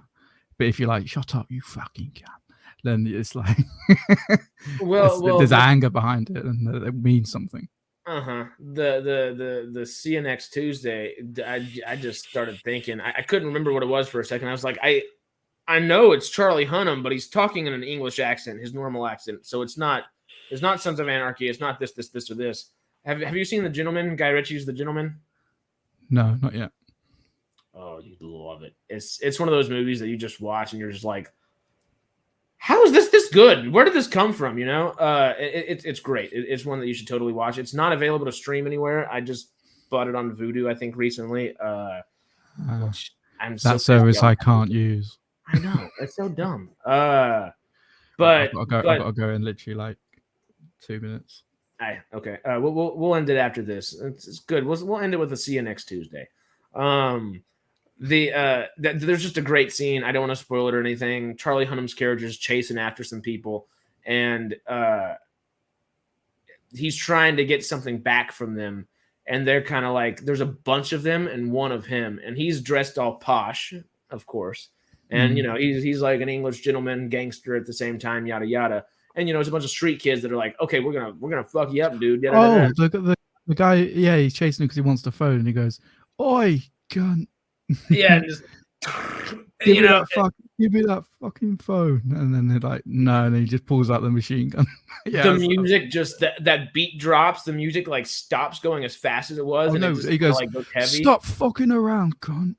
And just hands him the phone, and the guy just goes and just slowly lowers the phone to the ground. And I love it. It's one of my favorite things in a movie ever. Charlie Hunnam goes up to him with the gun pointed. It's just walking closer, and as the kid drops the phone on the ground, he just goes, and the kid just sprints away as fast as he can. It's like you're just, and that's all you need to do. You don't need to raise your voice. You're just whispering. Just that's it. Just it's so well done. I love it. That movie's great. Great. It's one of that's one that's definitely on my list of ones to watch because of that If scene. you haven't seen that one, have you seen The Nice Guys? No. Russell Crowe and Ryan Gosling. I had a couple friends over last year, I think, and we were like, okay, we don't have anything to do. What are we gonna do? And, I'm saying let's watch a movie. They're like, okay, but you're the one that's gonna pick the movie. Obviously, you know how to do all the movie stuff. I was like, okay, I got you. What do you want? And they were like, we just want something that's gonna make us laugh, but we want it to be cool. So I just put on The Nice Guys, and they loved it. And I was like, you want to watch another movie? And I put on The Gentleman, and we literally sat there for an entire day just watching both those things, and they were great. There's the Irish dude in it as well. I don't know his name, but the scene I've seen on that I really like, and it's like, I'll fucking wet you. And he goes, the only thing you're gonna wet is your underpants, son. Yes. Colin Farrell. Yes, Colin Farrell. He's the best character, I think, in The Gentleman. He's hang great. on. I'll be back in like 2 seconds. Oh no, you're good. I'm probably gonna end it. If you want to hang out afterwards, I'll still be here though. I think they should remake Predator 2 and put Harrison in the back of that limo, Ganja Man King Willie. Oh, I'm clicking different things. Clicking the wrong things. Yes, please. Yes, please. Or don't remake Predator 2. Just, I don't know. I was going to try to make that into like a one of those pistols comment from like Predator 2 and Prey. And I was like, I don't know how I'm going to correlate that. So I'm not even going to try. But anyway, yeah, thank y'all for hanging out today. We appreciate the hell out of it. Y'all are our people. Thank you. I will try to get Chambers back on. He mentioned coming back on, so that means he had a good time, and he's got a lot to talk about, and he's got good insight. So, hey, maybe we can get him on here a few more times, however many times he wants to come on, whatever it may be. We'll see. We will see. But like, subscribe, hit that notification bell. Woodger affiliate link down there. Patreon in the bottom of the description down there. I want to do some stuff on Patreon soon. I actually have some series planned for it, like exclusively for it. But I got to film them first. So be prepared for that. I will keep you posted as always. And yeah, I'm gonna roll this intro as an outro.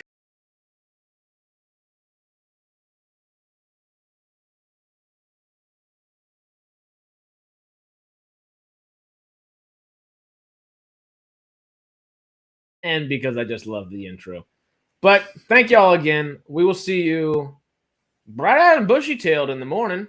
And there is actually a Obi-Wan Kenobi series, Ticket or Skip It Out at the moment. So go check that out as well. And have a wonderful rest of your day. Come back to MQ for more movie loving goodness. We'll see you in the next one, y'all.